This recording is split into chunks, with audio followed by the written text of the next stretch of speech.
Good evening, ladies and gentlemen, and welcome to Nodwin Community Cup, powered by Vista, brought to you by Nodwin Gaming Community. Today is the first match of Day 1, Round 2, and this is the match between Team Right Reasons versus Vengeance Seekers. And I'm your caster Shinji. Alongside with me, I have my co-caster Pardesi Bhai. So, Hello, Pardesi, hello, how are you? hello, Sinji. I'm doing fine, and I'm really excited for the first match of the day. And as we know, our round two has started, and there are only 16 teams left. And so, yeah, I'm really excited for the first game of the day. Let's see who takes it. Will it be Right Reasons or Vengeance Seekers? Absolutely, absolutely. I guess both the teams are really strong right now because if they wouldn't have been this strong, they wouldn't have reached till here. And yeah, especially about the Vengeance Seekers, I saw their match. They really played well in the recent matches. So let's continue to the draft. We can see Suyu getting banned. I mean, he really is good still now, cause like even after getting the nerf, he still has the damage output, but the only reason people don't choose him as a jungler right now is because his magic defense is reduced completely. So he will be killed easily by the magic damage heroes. And onto the side of right reasons, they banned Glue. I mean, after the buff, Glue is really good. He can trigger his ulti very easily and get onto you and bring you to his teammates and kill you off. Mhm. Really interesting ban coming from the side of Right Reasons, actually. A glue ban, which is pretty good for the XP lane. Selena ban, I guess they know that there are a few Selena players on the side of Vengeance Seekers. Any ban predictions from your side, Cindy? Yeah, I mean, it's a really rare ban. I mean, Selena, it's a rare ban. I mean, most of the times people choose to ban Lucas, Suyu, Fanny. I mean, mainly junglers.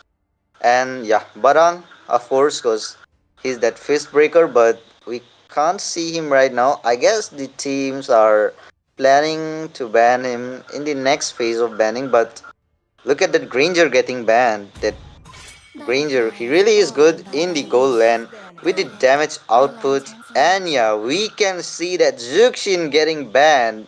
I mean, Juxin, she really is a mess for the tanky heroes like Hylos, Gatokacha, even in the jungle, Fredrin, Baxia, and Barats too. I mean, she can annoy you very much if you are a utility hero. So it's better to ban her if you wanna pick those tanky chunky heroes. So waiting for the last ban of phase 1. Let's see what they gonna ban. And yeah, it's a Kalia. John Cena. I mean, female John Cena of our Mobile Legends. She can dive into the backline, get you, and bring you to front and finish you off alongside her teammates. So it was a good choice to ban her from the side of Team Vengeance Seekers. But let's see what Team Right Reason's gonna pick. What do you think, Pardesi? What are they gonna pick? I'm just trying to guess the role. Are they going for a jungle first pick or something of a roam? Uh, I guess it will be a Ah, Lucas jungle. yeah, as Yeah. you said, like it will be a jungle, and it is a jungle. I guess they heard your voice, bro. That's why they picked jungle. They are like, yeah, Pardesi told us to pick jungle, and we will pick jungle. So yeah, here is the Lucas jungle, and let's look at the other picks too from the side of Team Vengeance Seekers. It might be something countering Lucas, or it may be Badang, because no, it's a Okay. high Two. loss. Mhm. Yeah, yeah. Yeah. So as I told, it will either be a roam or a jungle. So Right Reasons heard my jungle part, and Vengeance Seekers heard my roam part. So they pick the roam Yeah, and high loss yeah, EXP. So yeah. yeah. It's like Florin Rome. Mhm. Florin Rome is really good. I mean, early game you won't be able to get that advantage. You have to play safe. But since the mid lane to the late game till the end of the match, Florin will heal you so well that you can engage inside the turret and she will heal you. You can kill off the enemy and come back with your 70% of HP, of course, and at high loss with his glorious path, giving you that movement speed and slowing the enemy down, you can chase the enemy very well. But we can see the team RR, right reasons, planning to pick. Yeah, they picked Chow, and yeah, still holding on to that Farsa. They are deciding to pick it or not, and yeah, they picked Farsa for the area control. She can be a really crowd control, a really good crowd control hero. She Hmm. got the damage, she got that area control. She really is an all-in-one mage. But the only thing is, if she's getting caught by someone, she's just dead then and there. So the Farsa player should play really safe.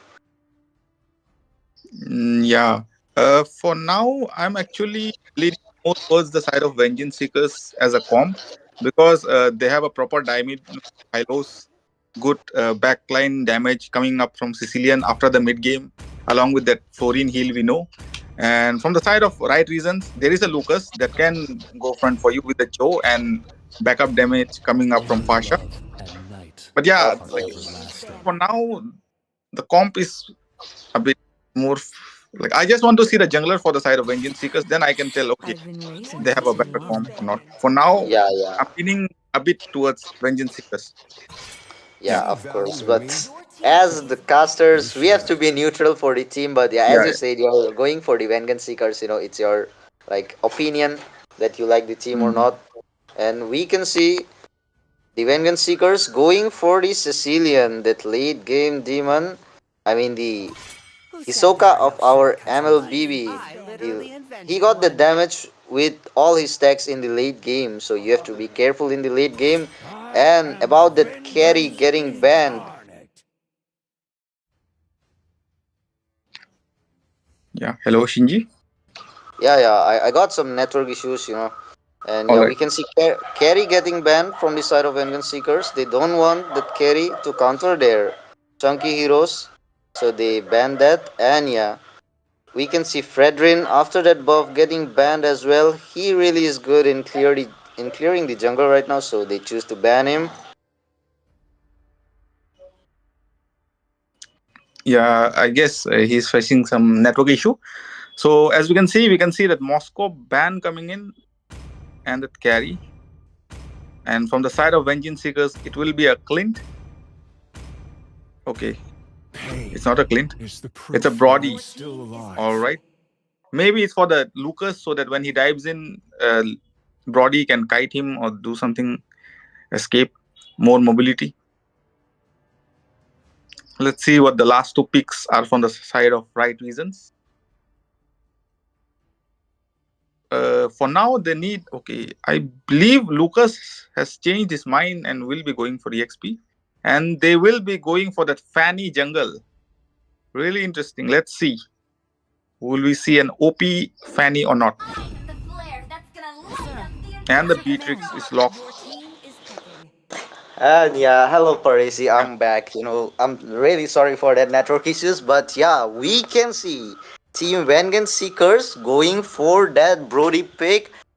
And on the other hand, the team right reasons going for that Fanny. I guess the Lucas might have changed his mind after looking at that high loss. He thought that let me Yeah. face that high loss, let that Fanny deal with that Sicilian going onto that backline, and yet they have that Beatrix. Don't forget her, that machine gun girl. She can switch her weapons and kill you off instantly. And yeah, we can see the team Vengeance Seekers. This, I guess they are thinking of picking that Alpha because they can see the team right reasons got that Lucas. But in my opinion, it would be better of something else. But yeah, they took that Alpha because they already have Hylos for sustaining, and yeah, Florine as well to heal him. So it would be a nice combination. So let's see which team is gonna take this match. But for now, let me tell you, ladies and gentlemen, don't forget to join our live stream. I mean, like, if your friends are still not here, tell them to join and subscribe and chat. You have a chance to win 1300 diamonds and 2x Starlight Pass as well. So don't miss the chance. Just come and join us. And don't forget to subscribe, like, and chat in the comment section. And yeah, let's go on to the match. So, Parisi, what do you think about the draft? Which team has a better composition? Uh, for now, I am leaning more towards Vengeance Seeker, as I've told you before. Uh, but let's see. The thing is,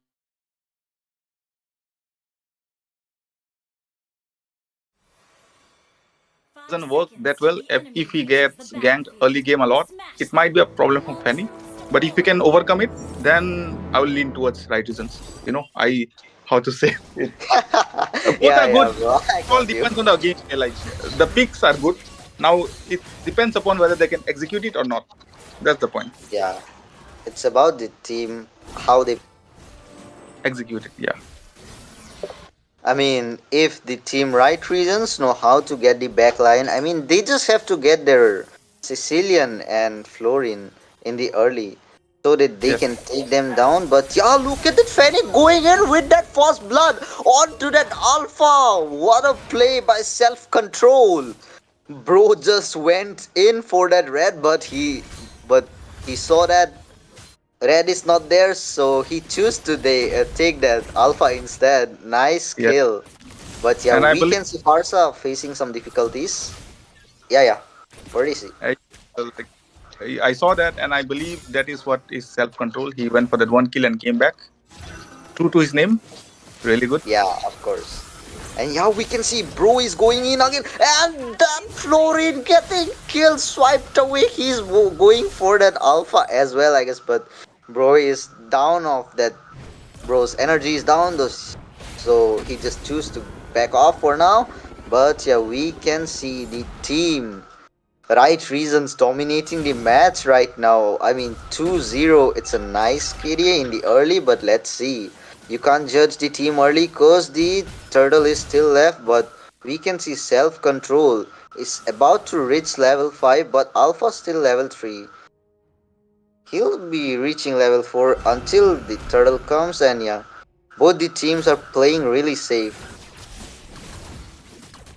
Hmm. Uh, Currently, team right reason using the Fanny really good. Two early game kills.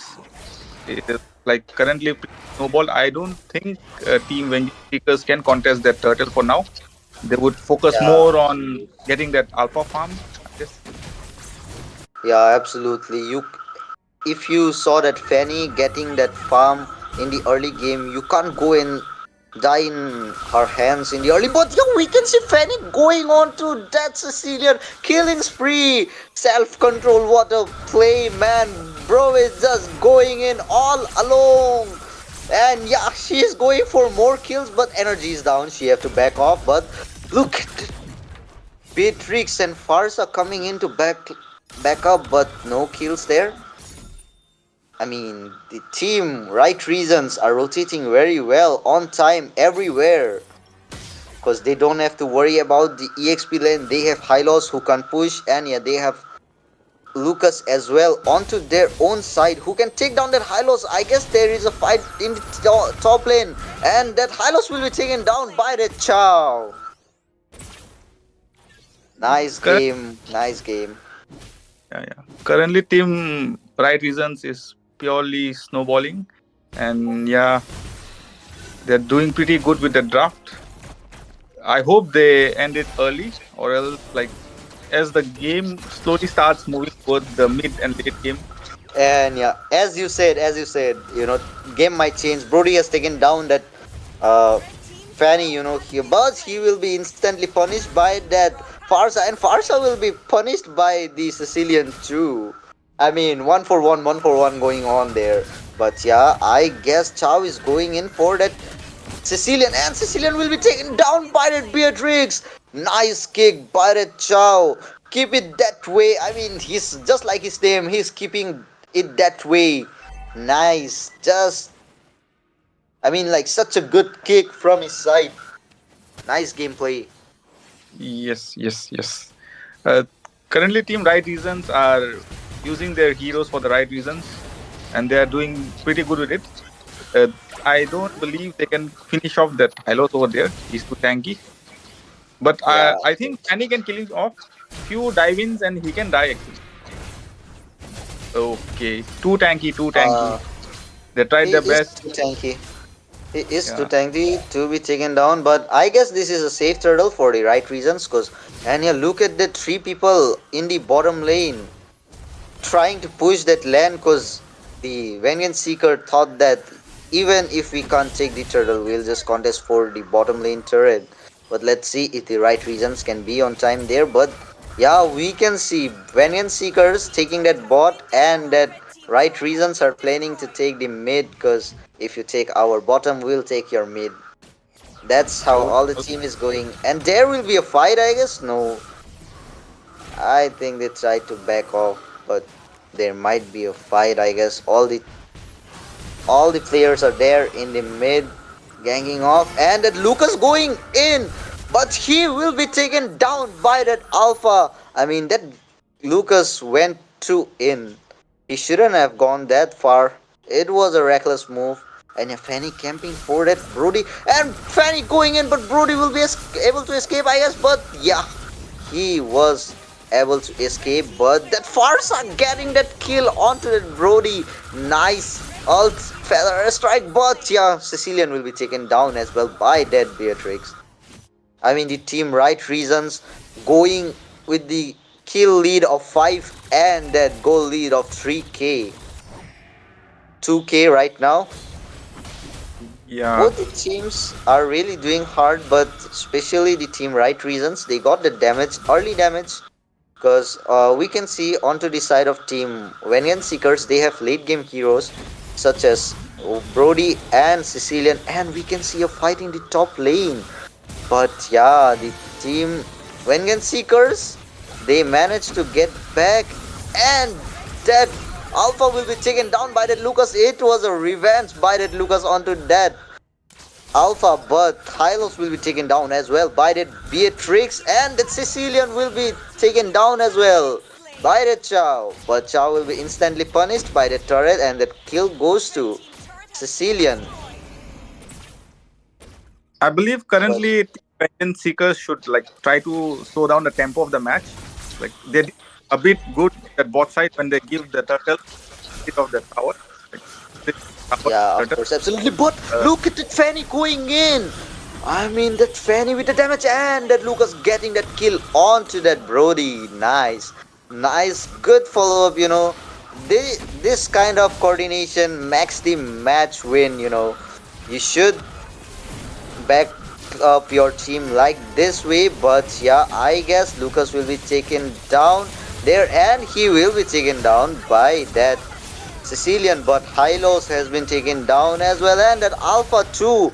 The team right reasons are going to avenge that uh Lucas, but yeah, Brody coming in, taking that Chow and Fanny down. As I said before, the match might change anytime. The teams, I mean, the team Vengeance Seekers, they are not that bad, they can just change the game because they got that late game damage, and that Brody going in to take that turret, and he will get that Farsa as well, I guess, but no, he will be taken down by that Lucas. Pretty ambitious. Like he wanted to get the tower along with that Fasha, but he could only get one thing at a time. Uh, I believe he didn't have the ult, or else he could have secured the Fasha before Yeah, Lucas. of course. Oh, for now, Brody got a few kills, and they are trying to close their goal gap, but they're taking fights. I think which they should avoid for now. And yeah, look at the Cho And trying to play. yeah, look at the Chow going in, but it was a reckless move because his teammates were too far away, but he will be punished there for going in. It was a really bad move by that Chow because they are leading on to that gold of 4k, but now it's just 3k because of his mistake, but no worries. I believe Cho thought Fang would be coming. I guess call would have been like that. Few miscommunications. Yeah, absolutely. There might be a miscommunication, or else the team got a bit late. But yeah, we can see Team Vengeance Seekers coming back onto the match with their healing, sustain, and damage. And that Alpha going onto that Farsa. Will that Farsa be able to escape? And yeah, she escapes somehow. But that Lucas And your Fanny will take down two of them, Brody, and that main, I guess it was a maniac, but it's just a triple kill onto that Fanny, and it will be a complete wipe out, double kill onto that Beatrix as well. Team Right Reasons, this was a bad move by the side of Team Vengeance Seekers. I mean, their support and mates should have stayed a bit back, but the team Right Reasons, they did a nice move. Farsa was baiting them and she escaped and used her ult, load them and killed the enemy, wiped them away without any casualties. It was a nice move. They got their goal lead back, 6k. Yes. I believe in this comp, Hylos can't aggress much because if he goes front, Lucas, Farsha, and Fanny just clears the backline. So Hylos will have to play a bit more tanky role. Like can't dive in much because if he dive in and goes for that Farsha, his whole backline will be gone because Sori can't sustain that much damage along with Sicilian and others. So yeah, they have to be a bit more careful with their backline. They just have to make sure that Sicilian stays safe, gets to deal damage. Yeah, that's it for now, I guess. Yeah, of course, the Sicilian have to stay back and wait for his stacks to come, but that high loss. Look at him, all four of them jumping onto that high loss, but he will be able to escape with that glorious path with and that revitalized, but Lucas coming in with that ult, but no use of his ult because the team Vengeance Seeker managed to escape anyways. But yeah, we can see the goal gap is now 7k.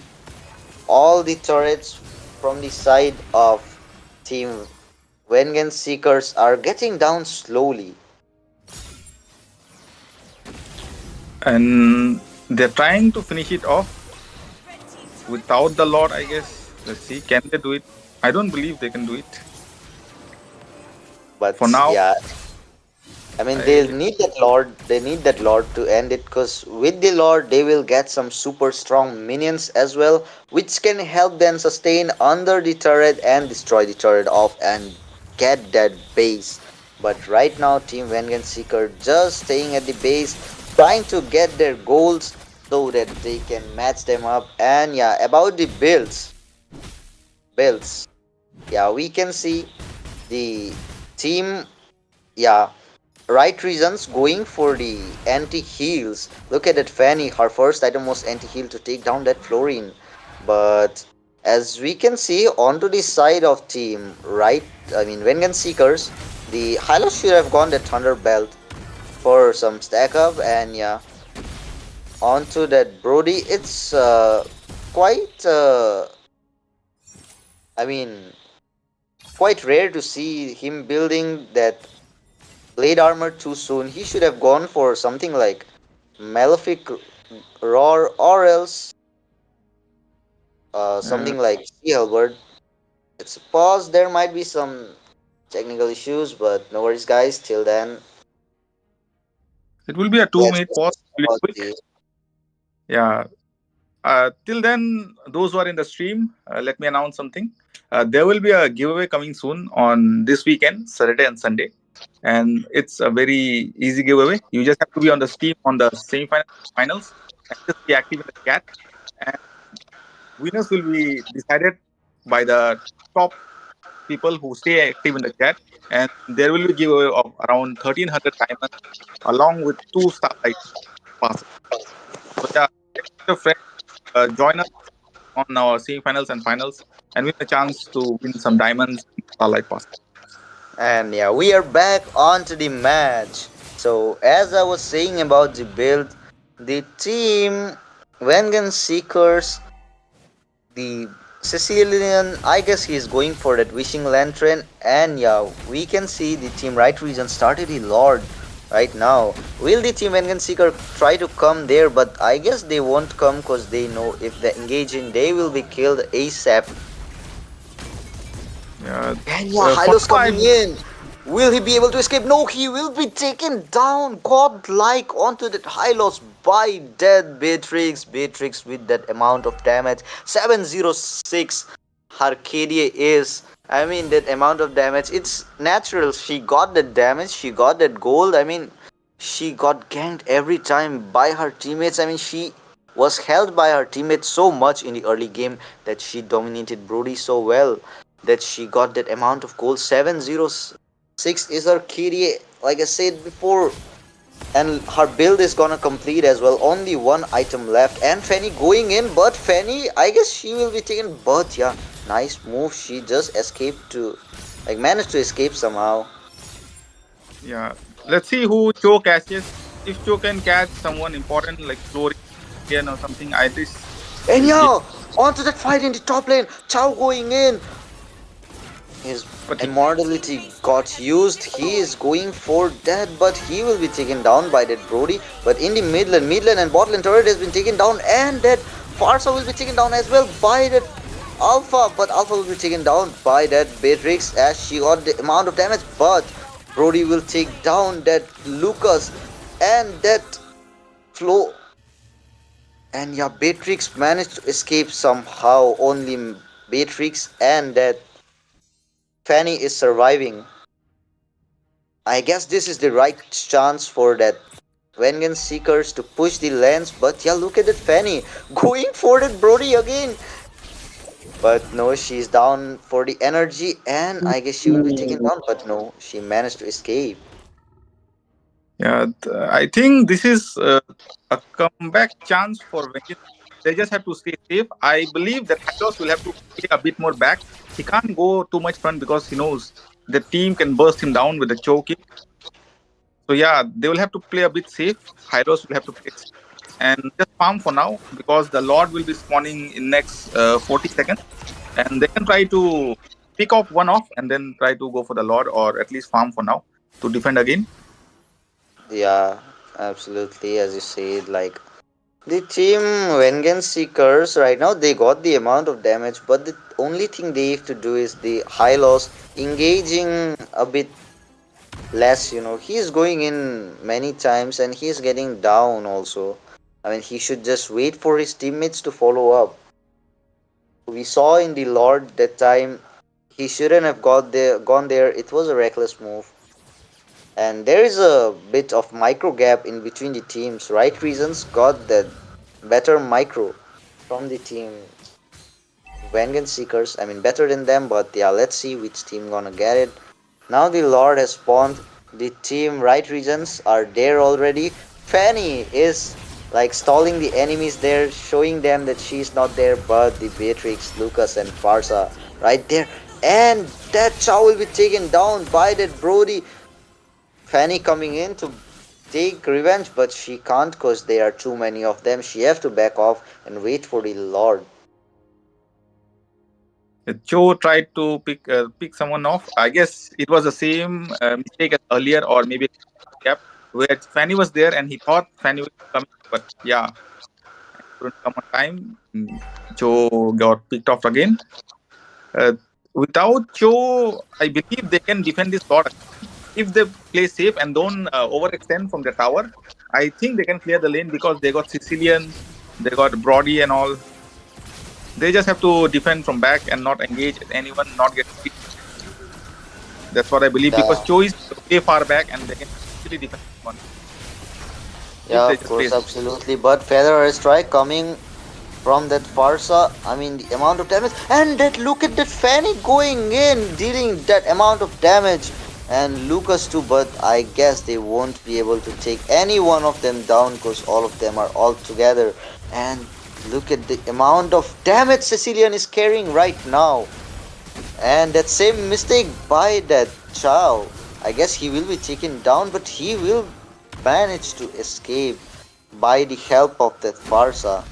So about the builds, what do you think, Parisi? I mean, oh yeah, look at the Hylos coming in with his glorious path. They are chasing the enemy back away, but yeah, we might see a fight there. Brody with the amount of damage, but Brody is getting lowered by that Beatrix. Beatrix with that amount of damage, really nice. 806 Arcadia right now, and the goal lead of 7k team right reasons are going on. So Chow going in again and again. Bro is just trying, and yeah, look at the damage of Farsa. And will anyone be taken down? And that Lucas had been punished. Mega kill onto that Lucas by that Brody. Yeah, Was a the bad plan move. shown Cho catching someone and then Fanny bursting was like really useful in early game, but as we move towards the late game, everyone gets their damage item, they get their rose gold meteor, so it's harder to burst enemy. And most of the heroes from the side of RR has burst heroes like Pasha, burst, even Beatrix can burst. So if someone can sustain with burst, then easier for Vengeance Seeker to push back with that Brody and Sicilian damage. So yeah, just Sicilian and Brody will have to play pretty safe, and Chlorine will try to make sure that no one get bursted with that ult. And yeah, I think Alpha might have to play a bit more safe now because he can't be going 1v5 anymore. And Yeah, yeah, absolutely. I mean, Alpha is really not that chunky at all. He's been saved by that Florine all the time because of our ult, and yeah, we can see the team right reason starting for that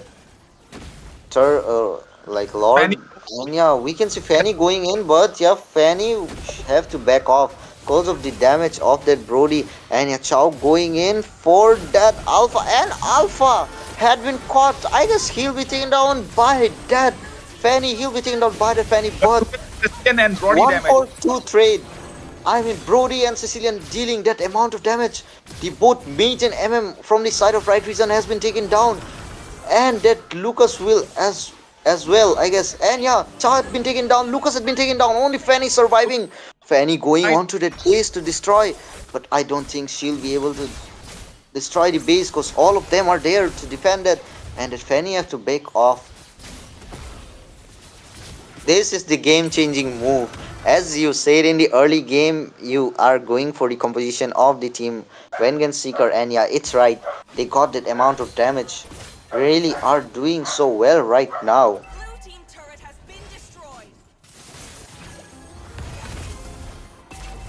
Hello. Okay, I guess Shinji went off.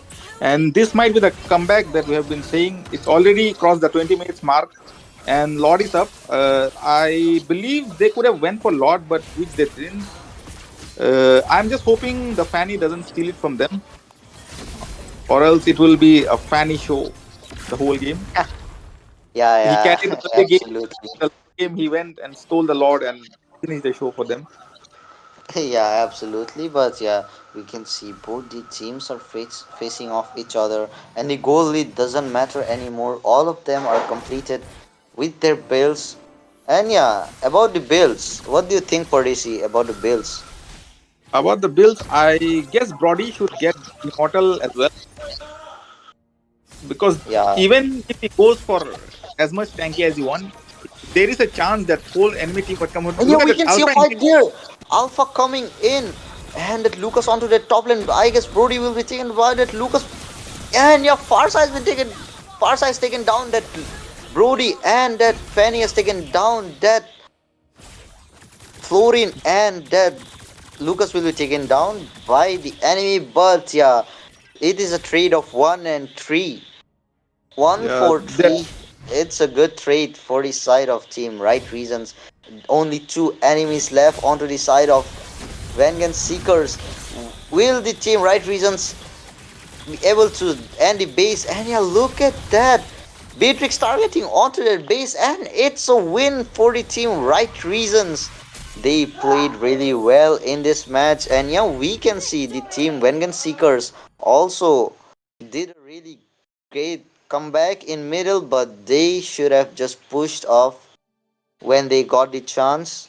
But we can see the team Right Reasons got the hand on this match, and they won this match as they have the better micro. And about the builds, I would say that the Alpha should have gone for some magic defense. As you can see, the Farsa is a burst hero, and you should get that Athena shield for that. And yeah, we can see that Hylos going for that Radiant. If it would have been Athena, it would have been something better, but no worries, guys. Both the teams played really well, and I hope the team Vengeance Seekers comes back stronger next time. And congratulations to team Right Reasons. Till then, me and my friend Pardesi, we are signing off. Bye bye, guys. Thank you, and don't forget to subscribe and like the like button. See you. We are coming back in a short period.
Fire makes my city look so bright. Close your eyes and just stay tight. We have to go. Stay with me while we leave. Don't worry, just believe me. This journey will relieve us. Stay with me while we leave. Stay with me while we leave. Don't worry, just believe me. This journey will relieve us. Stay with me while we leave. Stay with me.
Stay with me while we leave.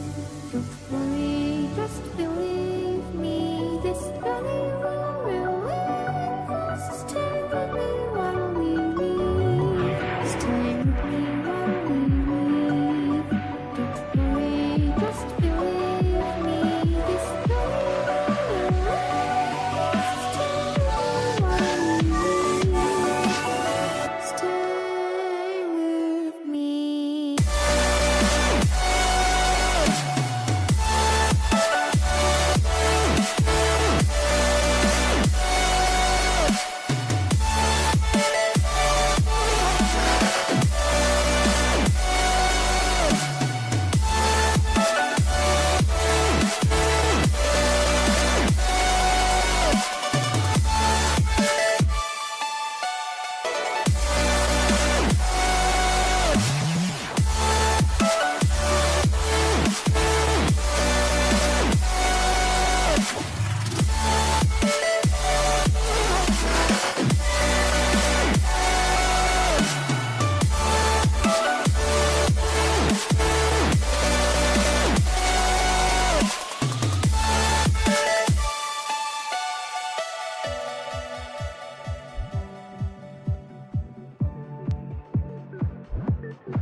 I'm going in.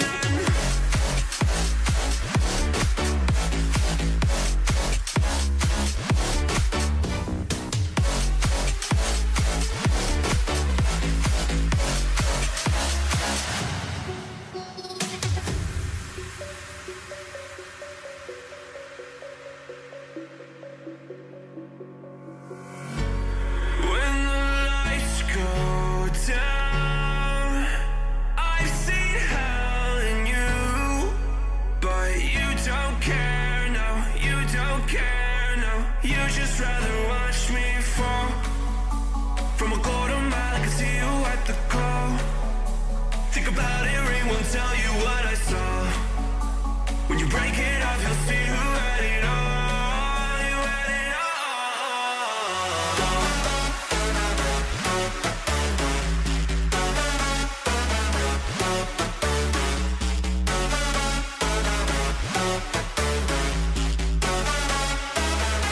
You said you wanted to fall into oblivion. Forget about the world we're living in. Fall into oblivion.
counting stars. Get it together. Your mind can't sleep when you let it serve. But now you wanna see me fall. From a golden mile, I can see you at the call. Think about it, ring won't tell you what I saw. When you break it up, you'll see who had it all. You had it all.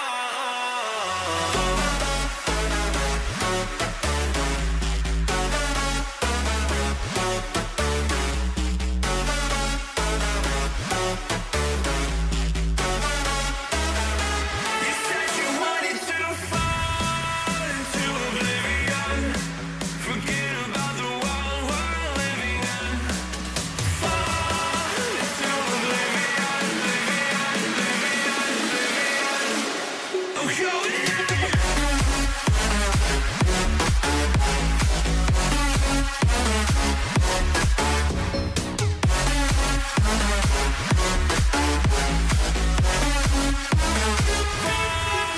into oblivion.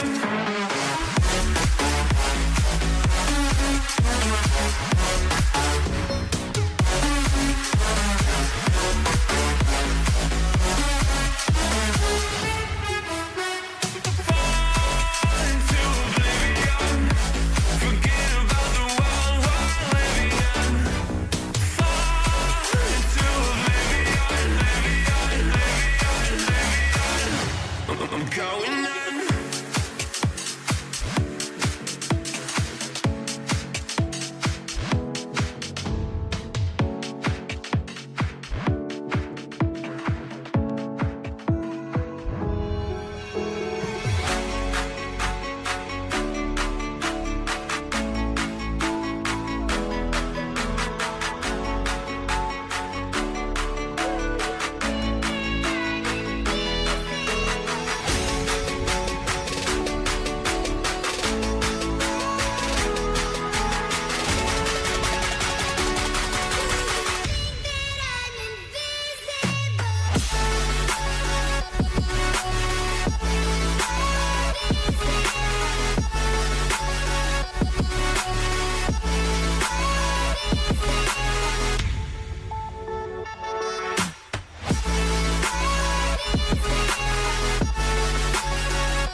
What's the team names again? And hello, good evening, ladies and gentlemen. This is the third match of day one of round two of the Nodwin Community Cup powered by Vista, brought to you by Nodwin Gaming Community. And it's the match between Bohut Bura Huwa versus Friend Loyalty. So I'm your caster Shinji, and alongside with me I have my friend Dusk. So Dusk, how are you? Hey, I'm doing pretty good. I hope everyone else in the chat is doing pretty good too. Right now, I'm excited for this amazing match that's gonna go through. I see the Kalia, I see the Badang, I see the Melissa, I see the Lucas. I see a lot of potential in terms of zoning other people out. What do you think? What do you think? Yeah, about the ban of Kalia and Badang, let me say the Kalia is a really good pick of hero. She can jump into the back line, get you there. If you don't have a Purify, she'll catch you and bring you to the front, and you'll be taken down ASAP. And yeah, look at that Padang. He with his fist crack, damn, he that guy is gonna annoy you so much. And if you are a Joy and some kind of a hero like Lance or Joy, you won't be able to be in peace. He'll just annoy you so much. And look at that ban onto the side of team. Uh, Friend loyalty. They got that Lucas ban because Lucas is really good with his damage output and sustain. And yeah, Melissa, she's a rare ban. I mean, she can be really useful when you know to use her. And yeah, look at the Juxin. Have a look at her. I mean, Juxin is banned because the team friend loyalty. I guess they are thinking of picking something like utility. That's why they ban Juxin. And yeah, we can see Fanny ban as well because Fanny is the jungle demon. And yeah, we can see Bot Burawa picking Sicilian. Sicilian is the Hisoka of our Mobile Legends, the late game demon. With his first skill and that Sanguine Claws, he can deal a very good damage. So, what are your thoughts about this ban and picks, Dusk? I see a lot of potential in terms of zoning in the band section. I see the Melissa, I see that Badang and also the Kalia, people who can actually pick out and target a certain section of people, a sect of people out of the team fight before it even starts. Not gonna lie though, that Sicilian, a very good late game. I'd say Yeah, he's yeah, good in of spirit course. for late game. But then again, that Of Hayabusa and also the Joy, both of them getting picked. The Hypers are already picked. The Mages are already picked. Now it all comes to the blue team and what they want to do. They're going to go for the flex pick, make sure that they actually have a lot of roaming, but not roaming potential, more like freedom to actually change of the roles or whatsoever. But just Gata being a flex pick, also that Phobius, good EXP laner, always has potential. Good stuff. Yeah, absolutely. As you can see, the both Farsa and Sicilian both are good in mid lane, but Farsa has upper hand in the early game as she has the damage. But in the late game, she can get killed easily by that Joy, cause she will come from the back and just hit you off with two basic attacks after using her second skill, and you'll be dead. And the Hayabusa with his second shadow skill, he can come onto you, and if that shadow connects onto you, he will use his shadow Ogi kill and then finish you off and return to his teammates. And yeah, we can see Harriet getting banned. Maybe it's because of the friend loyalty, so that the BBH, the team bot Burahua, was about to pick that Harriet in the first. And yeah, the Moscow has been banned as well. Both the MMs are really good. I mean, the Harriet and that Moscow both are really good in the goal lane dominating. They are the land dominating heroes. And yeah, we can see Definitely. Hilda getting banned again. That Mommy Hilda, the damage dealer, and yeah, carry as well. I guess Team Bahut Bura Hua is gonna pick something like tanky heroes because the carry especially just melts the Experience the euphony of suffering. tanky The heroes, tank, so they choose to ban it. definitely. a good option on the benefit phase. I'm not gonna lie though, the Granger being open allows team friendly loyalty to actually get in that Granger for themselves. And like you just mentioned, the carry getting in the ban section. We see the Gato and the high lows getting flex picked. I don't know who's gonna go for the roam position, but that's gonna be exciting to watch. I think the fight is gonna be exciting because two revitalize on the same team. It's amazing. But then again, the Roger, I do not believe that it's a good hero in the gold lane. And I was completely wrong. Let's go. Absolutely, absolutely. But yeah, we can see Irithel getting picked for the counter of that Granger. But now I guess you won't be confused anymore. But yeah, they are going for the Hylos again. I thought it will be a CC for the EXP, but yeah, there is a confusion for the team friend loyalty because the team BBH Bahut Bura were going for that Hylos and then Gato as well. We don't know Ooh. who's gonna go for Rome, who's gonna go for the EXP. But yeah, as we can see, the last pick coming in from the side of team friend loyalty, it might be Kufra because you can see there is a joy onto the side of team Bahut Bura and if you can stun the joy while using his second skill and he is not able to trigger it, then he will be killed at that moment itself. So the Kufra is a pure counter for that joy. I would agree if you tell me that it's a soft counter completely. The Mintata, though, is a very, very strong counter to the Joy. However, the Cooper do does a lot for his team to actually counter the Joy. That bouncing ball, the second skill, that where he just starts rolling around, completely negates any kind of dash that actually goes through him. And not gonna lie, I like the bans from the side of team friendly loyalty. But then again, Team BBH they have their set pretty well. Yeah, absolutely. I mean, the team friend loyalty, they got some damage in the early plus in the late game because they have the Granger for the late game and for the early game they have Kufra and Phobius to sustain and that Farsa for their damage. Don't forget that this guys, the team, friend loyalty, they are loyal for their friends and they can like back up their friends very well. So the team Burahua have to be safe from them and play safe and get their backlines at first so that they won't have any damage and they can take off everyone. And yeah, so Dusk, which team like do you think has the better draft? In all honesty, though, it's all based on how Deathly Lemon can play. Not gonna lie, the Irithel has his workout for him, the Kufra, the Neobeast, Barsta. There also is the Granger. Granger, though, he can actually have his bullets miss anytime because of Irithel's movement speed. But we are in the land of Dawn for an exciting match between Team BBH, Bohut, Bura, Huwa, and also Team Friend Loyalty. And I'm actually excited for this game. Are you? Yes, I'm excited too for this match. You know, both the teams are really good. The team Friend Loyalty and the team Bahut Bura Hua as well. We can see both the teams, the Hypers are starting from the red buff, but as we can see, the Joy has a better farming ability. Doesn't engage. And that engage completely comes back right at Wise because he is caught by the Sanguine Claws. Will be forced to take a few damage and also use his regen spell as early as the first Little Wanderer response, but I don't see Team BBH approaching the Little Wanderer anytime soon. They will directly go for the next blue buff objective, but then again, Sanguine Claws is not going to save Sicilian today. Best player has his worst moments too.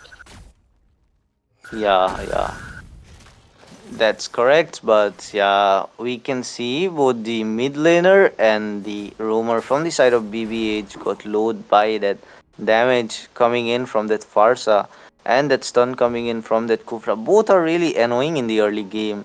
If you can't counter the Kufra, then it's really troublesome for you. And yeah, the EXP laner coming in as well to help them. But I we can see the turtle will be spawning in 20 seconds and both the teams are and the joy will be trapped in there. I guess he'll be taken down, but yeah, he managed to escape somehow. And there is that fight, and Farsa will be taken down by that final. First blood goes onto the side of Bob Burahua. And Hayabusa coming in, but he won't be able to take anyone down because of the early game damage lack. Man, oh man, I'm gonna be honest with you. That moment Joy had to run away, that decided the fate of the turtle that's gonna be spawning in the 2 minute mark. That means Hayabusa will be able to know it's not gonna happen. There comes the Splat Bat Beast and also But the death of the but Hayabusa. Hayabusa will be Going taken against the down by kill. the Joy, And and that Joy will get the turtle as well. Nice gameplay by the Joy, and I guess it will be a double kill. No, the Kufra will be able to escape because it's still the early game. There is no that kind of damage in anyone right now to take the enemy inside the turret. But the team bought Burawa with the kill lead of 2, the friend loyalty 0, and the goal lead of 1 point. I mean, like it's approximately 1k only. It's just 1.1k like that, and yeah, the team bought Burawa leading with the 1k goal lead. fair enough, and I see that Joy actually has the advantage in the early game. He is going to take down the Arya alongside Zeke.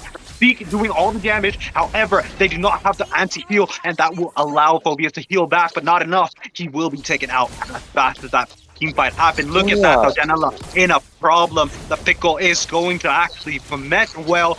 And there goes Gathar taking too much damage for his own HP to sustain. Sanguine Claws connecting onto the Kufra. Here comes the ultimate from the Foster, forcing Team BB8 to run back. But not Hayabusa gets caught again. Ogi Shadow Kill forced out. Here comes the ultimate from the Gathar, and that will be a secure kill on the Hayabusa. While Granger, Helra did not do anything for any of his teammates in that team fight. Oh, look at that though. Sanguine Claws and Glorious Pathway connecting, forcing the flicker. That Joy is not going to let Helra have his joyous moments. He will be taken out. Joy looking at more. I don't think it's a good idea to engage onto the Kufra though. He will be forced back, but that means bot lane is going to get pushed pretty hard. absolutely, absolutely. That was a nice engage from the side of Team Bought Oh, Burawa. I mean, look at that. the Look at that. yeah, Look at that. And that yeah, that Kufra was taken out so fast. It was sad to watch.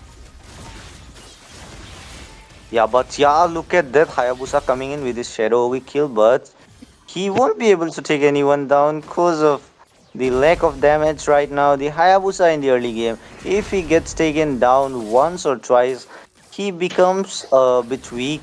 But whereas on the other hand, we have the Joy with the 2 kills, and it's a safe turtle for them because the side of Team Friend Loyalty are lacking on the kills, on the gold of 4k and the kills of 6. I mean, the bot Burawa is dominating really very well. Despite having the counter onto the enemy side, they are still playing very well. The Joy, look at that Kufra onto the side of Friend Loyalty.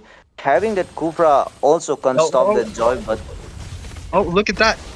Phobius, Arya getting engaged on by both the Gatot and the Sicilian, doing a ton of damage with the Bat Impact and the Sanguine Claws connecting again. Here comes the Ogun Shadow Kill, flickers to safety, gets there, as well as Zesty Lemon try to actually re-engage in that. Cooper completely misses out the Tyrant's Rage, and it will be taken out of the process. But look at that, Zesty Lemon doing all the team carrying by himself, doing all the damage that's needed. And there comes Gatot trying to slow him down. Double kill for Zesty Lemon, taking out the Hayabusa before anything can even be said from the side of Team FL. damn, that amount of damage, I was like, that amount of damage that Iritel is having right now. I mean, she got the damage. She just choose to destroy that turret first, and then chase the enemy onto that side and kill them away. The Iritel got her damage right now, and yeah, they are going for the push. It's important to take the push, but look at that. Cooper engaging again with the Phobius, and there comes the Feathered Airstrike from the Foster. Gatot AOG completely misses, but Arya is taken down. There goes Wise, almost dead. The OG Shadow Kill from the Hayabusa. Danilla is doing enough. He's not able to do enough for his team. However, Zeke is alive and well. That team fight went to the side of Team BBH.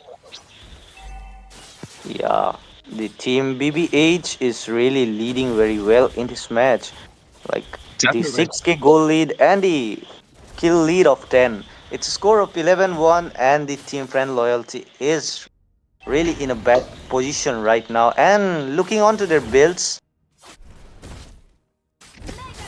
the team, yeah, I was telling about the builds. The Joy is heading for the Holy Crystal Already. straight away because the Holy Crystal gonna deal a lot more damage. And yet, looking onto that Granger, there is no use of Sky Piercer for him right now because there is no kill for him. And instead of that, he could have gone for something like Malefic Roar, or else it would have been a She Halberd. It would have been better, but took it to Oh, fight. geez, that might force the AOG, but that is a lot of damage. That Gatot didn't know what hit him, but Zeke engaging fearlessly gets that Sanguine Claws, and I'm sorry, not Sanguine Claws, the Bat Face gets the kill onto that Kelra. Oh, geez. Look at Ajoy getting the unstoppable by killing the Hayabusa. Janela taking a lot for his team, but not enough. There is too much damage from the Joy. Farsa's ultimate also being forced out. Killing spree for the Sicilian. He's able to get down the Aria of hope for the side of Team FL. Yeah, that amount of damage the Joy is carrying, and that look at that Sicilian with the amount of damage. I guess he got his stacks. The stacks of Sicilian. It's like I guess it's already something like 300, and I yeah, would beg to differ. 8 minutes, and if he's doing that much damage, I'd tell you he is probably at 600 stacks ish. If he's doing it right, he was practically. Look at the Hayabusa trying to engage. There comes the Quad Shadow and also Ogi Shadow kill. That Quad Shadow is not there anymore, and Denella takes another L. He goes straight back to the base. and look at that best player. He was just taunting that Hayabusa on that Oh, definitely. place, and Look yeah, at that. it's CC. Oh, that was a wipe from the side of Team BBH. Look at all of them playing with so much stink, and I love to see it. They were able to take down both the Farsa from inside the tier 2 and the mid side, and also everybody else from the side of Team FL who actually engaged on them. They were able to come out 4-0. I mean, one person died, best player, but that was a good sacrifice. Janela is back. He will be able to defend that shield thing from the mid lane, tier 3. But that's not going to stop tier 2 from the top side being taken out. Like the team, uh, friend loyalty, they are lacking behind the gold of 10k and the score of 17, as well as the build. They should just focus on their farm right now instead of fighting the enemy. And look at that Hayabusa. He is just trying to go in, but I would suggest instead of going in, they should just focus on farming so that they can deal a damage. I mean, like a lot more damage in the early game. I mean, like the late game, because they have that Granger onto their side, because when the Granger is stacked up and that Farsa is onto her full build, they can deal a lot more damage because they have that Kufra. If Kufra gets the enemy onto the wall, stunning them, the Farsa can completely wipe out the enemy with only 2 feather airstrikes. But yeah, there is a fight in the bottom lane.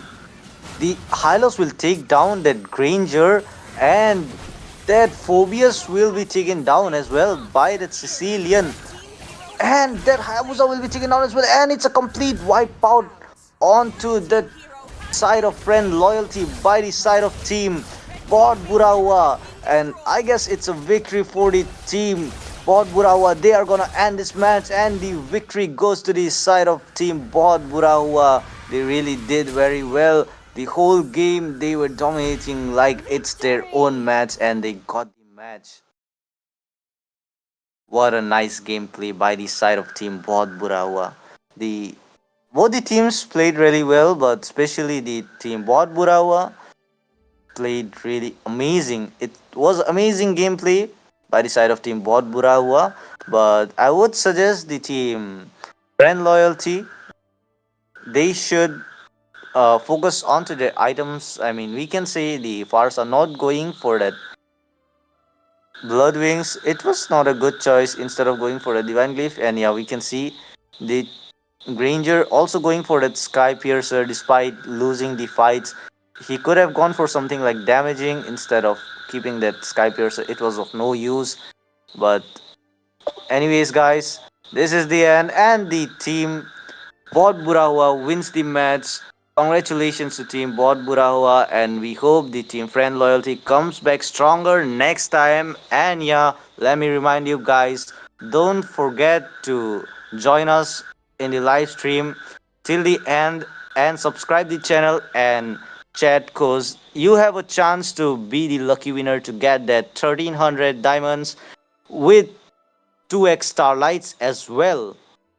So don't forget to do that, guys. And we're gonna take a short break for now. See you soon.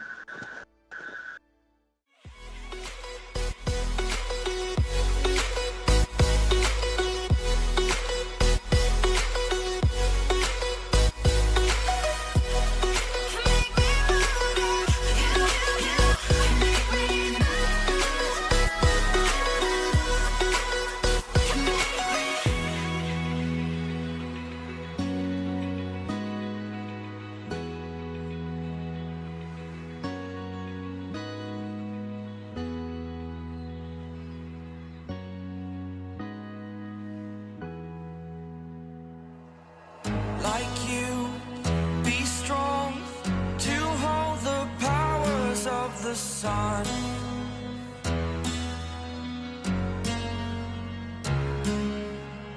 To dream, believe in strength. Now I'm the only one, only one.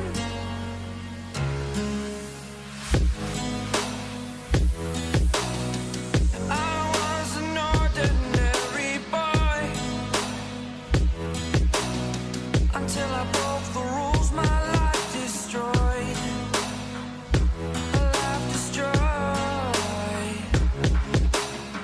Until I walk awake, scream my mind, I shout, the ground shakes. How much can I take? My mind will break. Will it break? Can I take? Can I be your superhero? Superhero.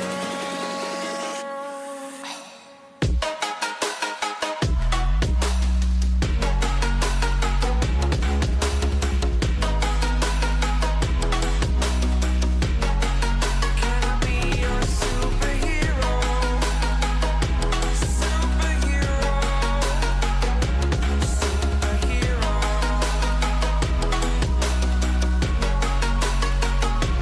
Superhero.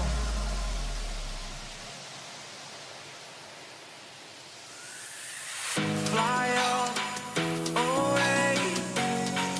It's the first time of today. Today.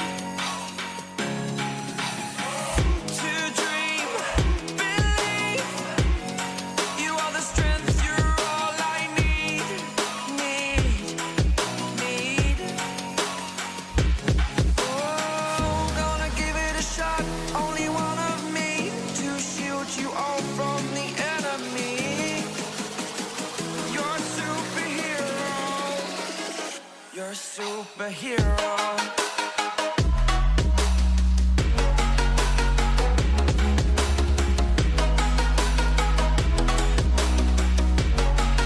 Can I be your superhero? Superhero. Superhero. Superhero. Can I be your superhero?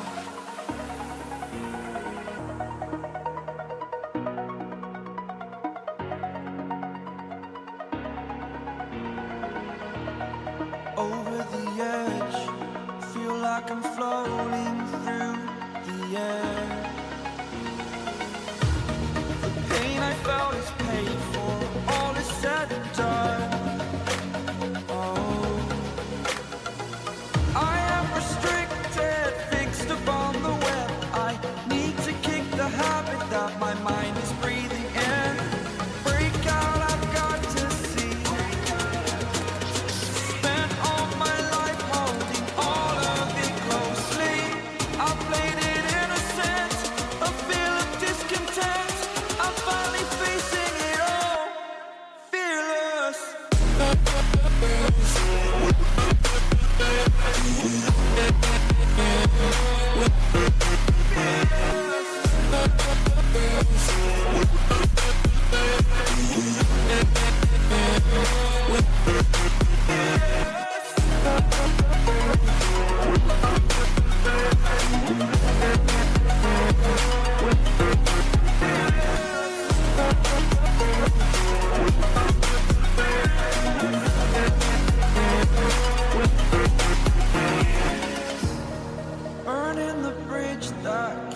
us. I'm here and I'm feeling fearless. Exaggerated, that's what you assume. The story's over now, I must conclude. I am conflicted, watching where I step still, hanging in the balance. Not the life I want to live, I want to take it all. Standing tall, fear I weighed the person you are. Oh, break out, I've got to see. Spent all my life holding all of it closely. I played it innocent, a feel of discontent. I'm finally facing it all, fearless. Fearless.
Good evening, ladies and gentlemen. Welcome back to the Nodwin Community Cup Season 5, powered by Vista, brought to you by Nodwin Gaming Community. Yes, guys, this is the fourth match of tonight, and it's between Team Pengu Penguins. Yes, guys, you heard me right. Pengu Penguins. They're like Pookie, na?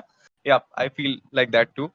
Versus Team ONIC India. Okay, I know this ONIC India team. They have played beautifully in a tournament. I was casting over there, and I was surprised that ONIC India was playing. I mean, okay, they're not the official ONIC India, but they're doing great at this point. By the way, I just forgot to mention myself.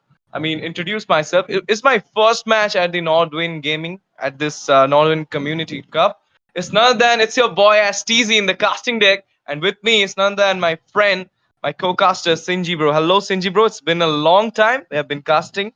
I mean, the last time I think it's been in that Oblivion Oblivion, League. of course. Yeah, Yeah. you know After better than me in Oblivion. this tournament. You have been casting so far in this tournament. So can you tell me what's going on, like the meta and all? Because I was off from the casting scene for I think 1 week. Look at that, Kalei. Currently, currently we can see the Kalyab and that Lucas getting banned again and again in every matches, as you can see. But yeah, and that Fanny as well. But the Harith and CC, they are the rare bands. I mean, we can see them rarely, but the most of the times we are getting to see that Kalia, Badang, Fanny, and Lucas as well getting banned where many times. Obviously, I mean, you know what? They got the skins right now, the Naruto collab skins, guys. With that, they got that skin buff, we can say. But right now, we can see the mobility queen, that's a Fanny, will be taken out from the side of Team Pengu Penguins. And Team ONIC India will be switching on to that Jushin. They don't want the Jushin to hinder their gameplay. And with that, the man with the bullets will be there into the map right now because it's Granger pick coming out from the side of Pengu Penguins. I mean, even though the range got short with the second skill, but still, people are opting that Granger till yet because they know that the Granger having a lot of damage from the early game to the late game. So he got the potential, and the Harith ban is clearly showing that maybe they were planning for this Granger pick. But right now, Irithel is totally open. Maybe we can see a Irithel pick, or maybe we're gonna see a Hanabi pick as well because Hanabi is right now too OP in the early to the late game. I mean, her damage is too much. But right now, ONIC India is planning to take on those tanky picks. I mean, the sustainable picks. It will be a Gatot Kacha onto our screen, onto the panel, and a Versa. Maybe they don't want to give that Versa to the Pengu Penguins. You know that Granger and Versa do make a great combo that's known as Book Burst combo, so they don't want to lose it. But with that, utility jungler will be there into the map right now. It's a Fedrin with the Florin support. Support meta is going on. Sinji, what do you think? I mean, a Fedrin with the Florin, and there will be a Granger.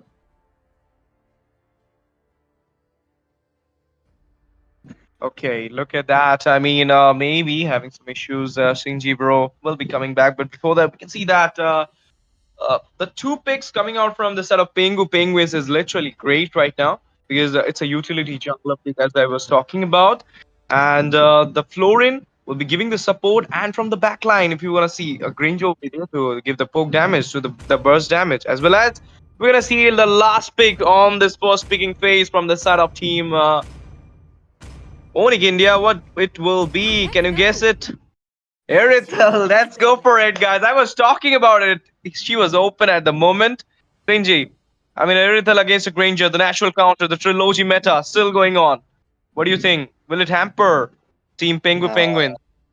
I mean, the pick Irithel, it's really good against the Granger, but yeah, if you know how to counter the Irithel, it might be a trouble for the Irithel as well, because the Granger, the amount of damage he holds, if you can switch your like ulti and that first skill, it's really good. The Rhapsody and that ulti combo, it's really good.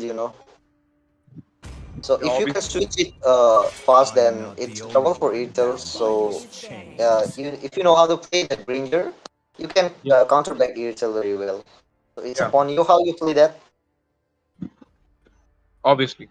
You're totally right on it. And look at that, the phobias will be taken out. I was also thinking about it. I mean, the Harith phobias these days are getting banned mostly into the MPLPH as well. If you're gonna see the MPLPH stats this season, we had seen a lot of Harith ban, a lot of phobias ban, a lot of Louis bans as well. And Indian meta, Indian community tournaments, Indian players are also opting that thing. It's a good thing to see. I mean, opting the MPLPS things are always the right to point things. But look at that. Right now, the Suyu will be taken out from the side of Team Pengu Penguins. They don't want to give the chance to ONIC India having that Suyu into the hand because we all know the ONIC junglers are OP with the Suyu always.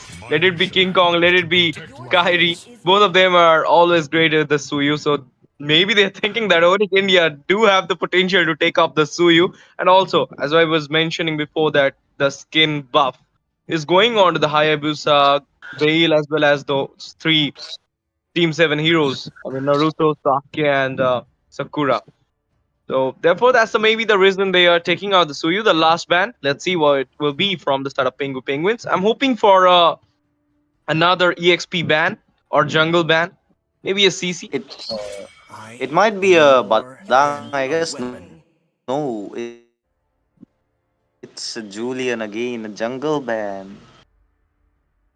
I thought they would ban like Badang. Badang is really good to do that flicker fist break combo. I mean, it can jump onto the back line and get the enemies with that flicker and fist break, and you'll be stunned there and get finished off in seconds. But I don't think the side of Pengu Penguins have any fear of that Badang. They think that they gonna counter the Badang with their Fredrin and Florin combo. So they gonna give it to Team ONIC India. But let's see if ONIC India picks it or the Team Pengu Penguins will get it now. Okay, but before that, there will be alpha pick from the side of Team Onic India right now. With the alpha, there will be a lot of chaos into this match. I'm damn sure about it because the dive in charge will be come on from the alpha. It may be a little bit of we can say poor pick from the side of owning India because they could have gone with a Matilda pick as well. Matilda was totally open for them, or maybe they are planning for it because the last pick has already been open for them. And the Gatot Kacha is a flex pick. He can manage into the EXP lane as well. So maybe they're thinking about it. But as you mentioned about the Badang, Shinji bro, look at that. The Badang will be picked up from the side of Pengu Penguins with a Yeah. Valir Mage. I mean, we don't see these things a lot in the community tournaments, but right now, a Valir will be in the mid lane against a Forza. That will be a new thing for me. I was hoping for a Eve or maybe a Louis, but Sicilian was also open. They maybe went for that Sicilian pick, but it's okay. They are planning for this Valir. Maybe because they want to give some CC. Sicilian could have been great, but it's okay. I mean, always I say this. If you remember that comfort picks are always better than the meta picks. So you are comfort with your valid, you can do better with that. The C last pick from the side of team. What it will be? I'm thinking for a Matilda. It's a Caramella. If you're missing Sicilian, his lover is here. Caramella. So as we can see, the team ONIC India going for a combo. As you can see, the Gato and Carmilla combo. Few weeks ago, there was a combo of Gato Magic build and that Carmilla putting the setup, and it was a one-shot savage for Gato. Yep. I guess they're Romper gonna do combo. it again this time. I'm just saying the name of the combo, Rombo combo. That's the Yeah, name of yeah. that beautiful combo. But right now, the both the teams are ready with a beautiful lineup, guys. Let's see who will be taking on this match. It's Pengu Penguins versus Team Onic India, and it's your Nodwin Community Cup. Guys, if you're here already, do subscribe the channel. Don't forget to like the stream. Share the stream to your friends so they can also join us and have some fun. Because this is what you want at the. This is the time to get some fun. So just call them up, and don't forget to comment. Do tell me in the chat that who gonna win, Pengu Penguins or Onic India. I'm reading your chats, guys. You can do that too. And don't forget to stay up because late because there is a giveaway. I heard from my friend that Nodwin Gaming community is giving a giveaway, big huge giveaway, 1300 diamonds with 2 Starlight Pass. So if you have luck, go for it, snatch it, or I will take it because I also have some luck now. So let's see what will happen. But right now, both the jungles are taking off their aggro, and here we are into the match into the land of Dawn. Sinji bro, please take it over. Yeah, as we can see onto the side of team ONIC India, they got some fast jungle clearing abilities because Alpha, he got that amount of damage more than Fredrin, but yeah, Retribution coming in and the lethal is secured by that Alpha. I thought there would be a fight in the mid, but no, both the teams are deciding to just farm right now because they don't want any mess to happen before the turtle. Both the hypers are farming to get the level 4 as soon as possible, and yeah, Fredrin camping onto that Alpha's lizard. Carmilla coming in. I guess there might be a fight, and I guess Alpha will charge in, and yeah, Alpha going in, and that first blood onto that Granger by that Farsa. I mean, it was a nice move and a nice move by that Alpha and a reckless move by that Granger. Granger shouldn't have gone that far because he's a MM and MM should always stay at the back so that he can get covered by his teammates and be safe. But yeah, that was a reckless move and he had been taken down. Now let's see which team is gonna get the upper hand for the turtle, because about the zoning, the team ONIC India has better zoning. As we can see, the Gato and Carmilla and Farsa is there. With his personal objective is already into the map, and we can see the curve. Oh my goodness, look at that! The Feather is striking into action at his level of HP. The floor will be taken down, and the turtle will be slain with Alpha. They're going over the blue buff of Team Pengu Penguins. But before that, Fish Crack onto the action, and we can see a lot of damage coming from the Valir as well. But before that, it will be a slaying ability coming from the side of ONIC India. They will be managed to take down that Badang, killing spree for the Forza, going for the double kill onto the Fredrin. Will it be a triple before that? Gacha will be taken down. He will be sent into the heaven. What a way to take him down. I mean, if the ONIC India was literally playing aggressively, Fredrin do manage with the precious raise damage to take down that Gatot Kacha. One kill for the team Pengu Penguins. Not a great start for them, but ONIC India is literally playing very aggressively. They're showing their domination from the very first minute of the game after taking down the Granger. This Forza with 4 kills right now into her hand. She will be menace in the late game, Sinji. Yeah, that Farsa, she got all the 4 kills onto her. And she got that farm as well. Look at her level. She is just giving the level gap to Valir right now. And yeah, I mean, like, Farsa with the 4 kills, it's not a joke, man. If she will get more feeded, the more she gets feeded, the more she deals damage. And yeah, I guess there is that Irtail in a grave danger. But yeah, look at that Feather Airstrike coming on to that Florin and Granger, and the double kill goes to that Farsa on to that Fredrin. I mean, that Farsa with that amount of damage, the ONIC India is just showing that we are not like we are just as pro as ONIC ID. It's just the end between our ID. Okay, that's I mean a big thing you said right now, but it's okay. I mean, if they are literally capable of it, they can take the name, they can take the, I mean, everything they want in India's scenario. I was talking about that thing, same thing in the previous tournament where I saw them fighting. But right now, look at that Alpha securing the second neutral objective into the hand with a lot of EXP, as well as we can see the goal lit 5k already from the side of Team ONIC India. And do you Forza position is great. I mean, before the fight breaks out, she's already been there with the feather airstrike, and nobody can pop up. But right now, slowing down that Alpha at this point, this Valir is literally giving some pooky damage. But the Pengu Penguins will not be able to take down the Alpha. And look at that, Pedrin is kind of low farm if you will compare with the Alpha. He's kind of low farm, so maybe that will be a huge problem for them. But right now, again we can see the curse of blood coming on from the Carmilla right now, not letting a girl great damage from the side of ONIC India. They didn't try to flinch up at this point, but it's okay. I mean, they wants to slow the pace of the game. That's a good thing from Pengu Penguins because the game is going too fast for them. 7 kills already into the mark for the side of owning India. Right now, zoning out the situation with the Litho into the hand.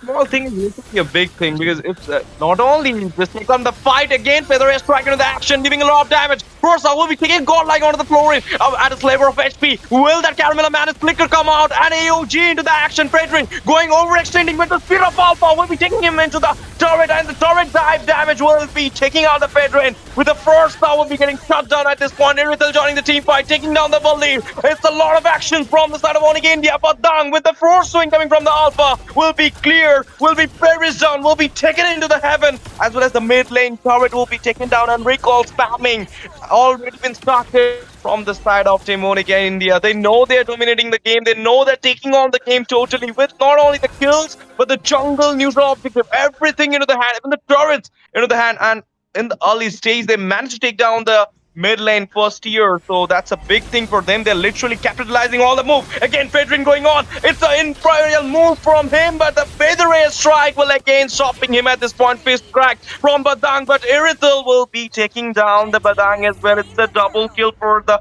not a double kill, but a slaying move from the Irithel. I mean, the third neutral objective being claimed again by the Alpha. So much turning events. Stingy, what do you want to say? I mean, like, it happened so fast. Like, I was surprised to see the amount of damage the team Onyx India dealing. I mean, Fredrin is a chunky jungler. He should be able to sustain, but look at him. Even after having the Florin onto the side, he's just getting melted down like a mage or something. Because the amount of damage Farsa and Alpha has, and the Irithel as well, they are just melting him off.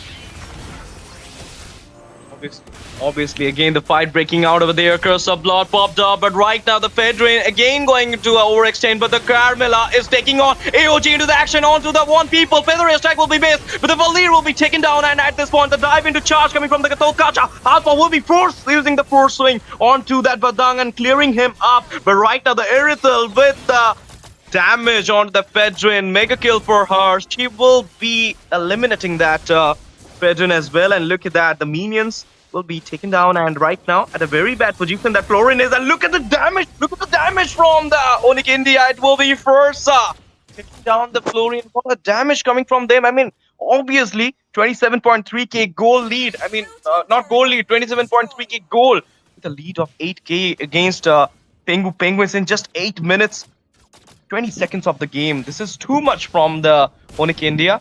They're literally, Yeah, I mean, yep. yeah. It's like 1k per minute. Guys are literally the side of ONIC India. They are dominating so well since the early game because they are focusing on the objectives very well, and the coordination is really good. And that Farsa, usually the mid laners are always late onto the team fights, but look at that Farsa. She's always in the front for the Feather Airstrike, and she is dealing with so much of damage that the team is getting the benefit of that Feather Airstrike, and they are engaging in. And don't forget that Carmilla and Gato combo, that Romcom combo, that's Yeah. really good. I mean, even though the timing is not matching up from the Gatotkacha Camilla, but the damage from the Forza is too much from the backline. And if you're gonna see Irithel's rotation is also okay. Again, Fedrin starting up the fight, and the Irithel joining in. Look at the damage. Feather is striking into the action. Caramella will be using car supply, and so will be Florin. First one to be perished away at this point. Fedrin going to overextension. Before that, Badang will be taken out. In the meantime, a Rhapsody will be into the play. Double kill for the Granger, taking down that Irithel as well as that Caramella, and a Spear of Alpha for the redemption. A killing spree for the Alpha onto the Fedrin. 3 men down from the side of Pengu Penguins. 2 men down from the side of ONIC India. 3 for 2 trade right now. They will be taking down the second tier at this moment. As well as again a Spear of Alpha, but this time the shutdown will be there onto the first killing spree for the Granger. It's not a triple kill, but the Rhapsody's damaged a lot at this point. Blazing is up, still up for the Lord is enforcing onto the top lane. It will be an easy clear, easy defense for the Lord, but the team Pengu Penguins, will they sustain for the second Lord? Pengu? Yeah, absolutely they will, cause the it's gonna be a late game. It's already the late game, and look at that Granger. I guess he got his stacks right now, and look at his damage, the amount of damage he's dealing. If the team can help him survive, he can just bring a wipeout onto that team, ONIC India, and they can win. But they have to play really safe and well, and save that Granger, cause they have Fredrin to sustain, Badang and Walir to CC, and that Florin as well to heal. And don't worry about the damage. Granger gonna do it with his Death Sonata.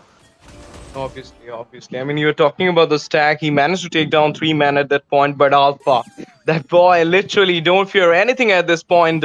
Diving into the enemy side without any fear is showing the domination ONIC India is having right now. Because of the 6k goal lead, they do have the confidence into their hand again, going onto the jungle of the team. But right now, again, the fight is breaking up over there. Badang at a very big moment, but he will be retaliating back. He will be dismantling himself at this point.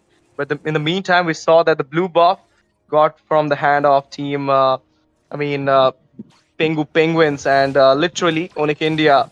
They're not even giving a one single turret at this point to Pengu Penguins. Pengu Penguins need to take the one lord at least if they wants to come back at this place, because we can see there is a total control of the map from the side of ONIC India, because they cleared the whole mid lane, they cleared the whole outside tier turret, but only the inhibitors are there. Look at that, Pedrin will be using his second skill to get away from this position. Feather air strike even there, and this is the damage. This is the tuning out. That's why I mean, Forza is a great mage, but right now the Lord fight is already started. And that damage onto that Eartel. That Eartel going in for that Badang, and Badang with the mere HP of 1. He just managed to escape, and that Lord will be secured by the side of team ONIC India. And the Oh, airstrike coming oh in. my goodness! Look at that, the flicker with the feather air strike right now, giving a lot of damage at a sliver of HP. He wants to go back with the Death Sonata. Will it be hitting him on? Because before that, the Badang will be taken down by the Irithel. Yeah, I mean the Eartel is back, like saying that you escape at the time with the 1 HP. Now you won. I will take you down, and she did.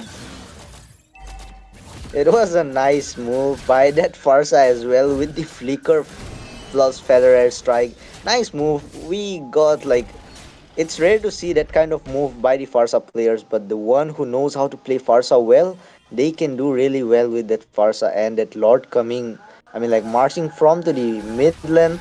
And yeah, I guess this is the chance for both the teams, for ONIC India to end the match and the team Pengu Penguins to come back. Let's see who's gonna rock in this team fight. And it's a fight coming in.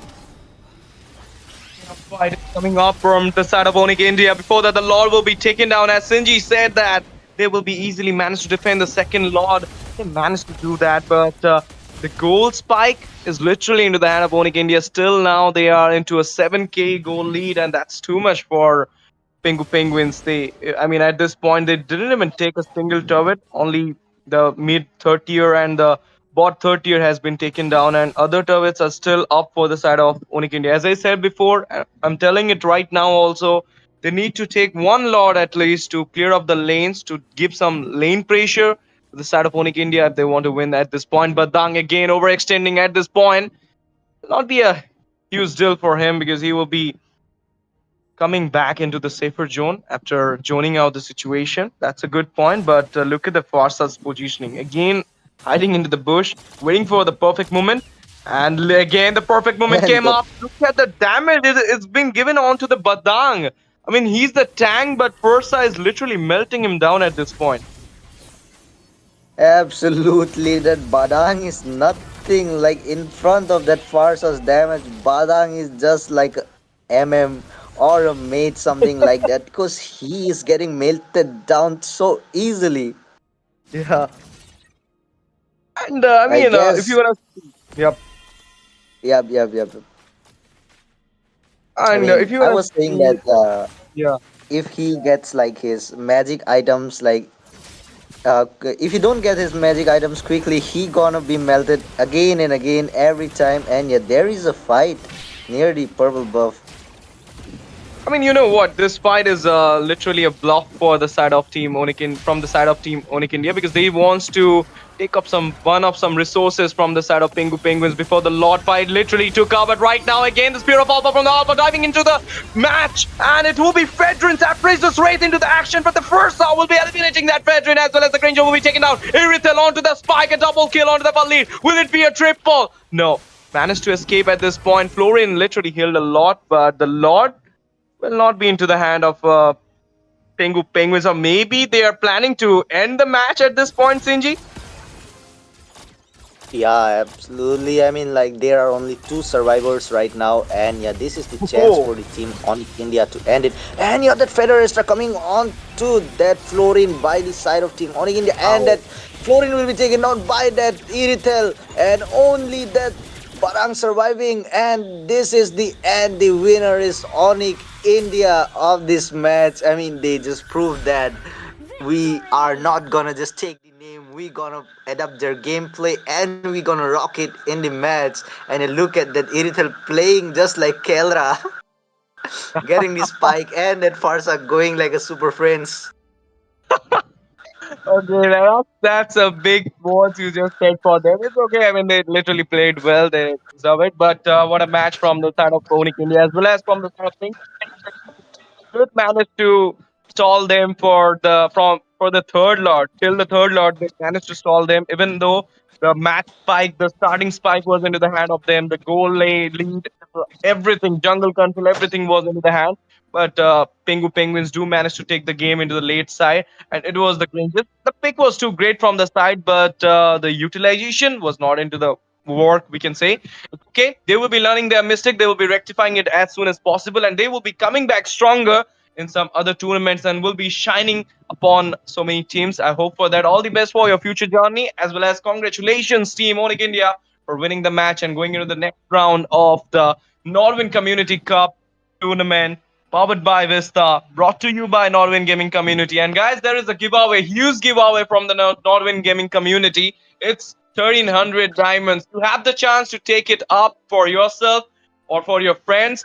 How can you do it? Just share your friends, just tell them to come and watch the stream, and there will be a giveaway. There will be 2 Starlight Pass as well. Mia Starlight, guys, it's coming up. So who don't want a Mia sexy Starlight? If you want to get it, just be in the stream, just watch the game, and be the winner, be the lucky winner. If you have the luck, you can win. If I have the luck, I will win. So let's see who will have the luck. But before that, don't forget to hit the subscribe button, share the stream to your friends, and do hit the like button.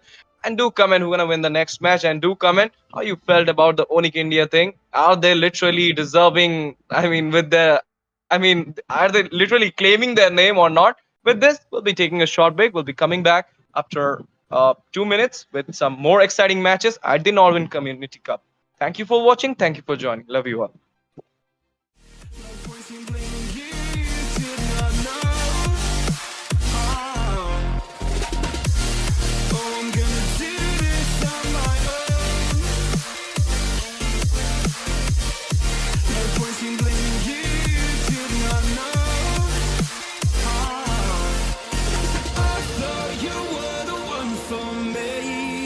Why I give you everything, held you close by the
think I'm someone to be saved, someone to clean up and tame. Oh, some things never change, never change.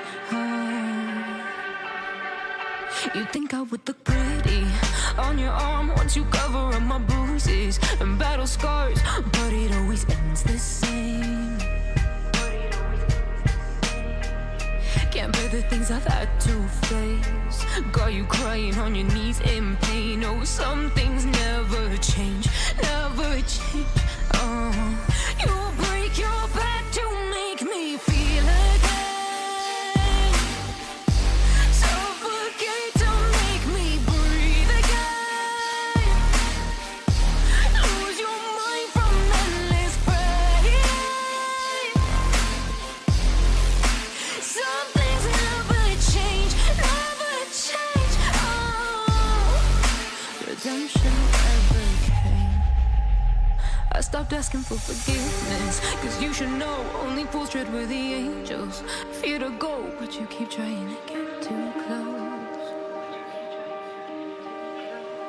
Save myself by turning into stone, so save your judgment cause you just don't know. But some things never change, never change. Oh, they say I should feel guilty and change my ways, leaving crumpled bodies in my wake. Swear I didn't mean to make them break, swear I didn't mean to make them break. But they're so delicate and so mundane, and they keep coming like a moth to a flame. Oh, some things never change, never change. You break your back to make me feel again, suffocate to make me breathe again, lose your mind from endless pain. Some things never change, never change. Oh, redemption never came.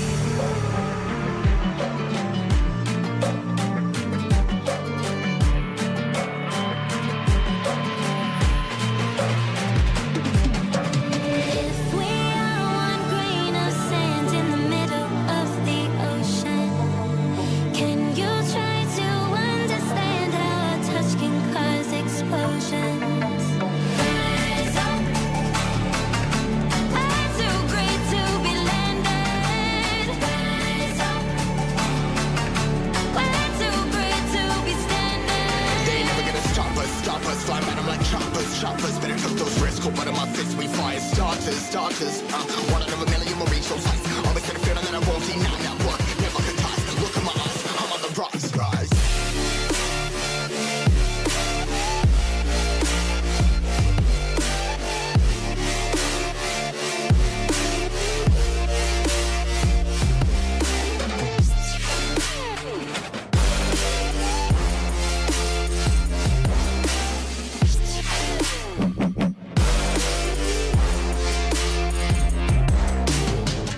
Rise, cutting my size, trying to make sense of it all comprised. Yeah, highs, pinning these skies. I was stuck down, feeling paralyzed, but I'm up now. We all too late to fall. Yeah, anyone coming up, I left them all. Never look down when this risk involved. They got guts, got a lot, I gotta risk it all. Ain't got no feelings, we just floating.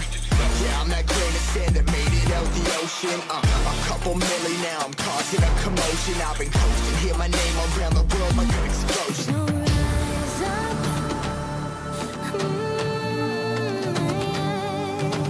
rise up.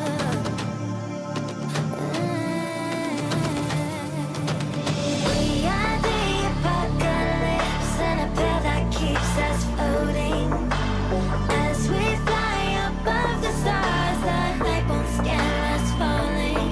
So rise up, I'm too great to be landed.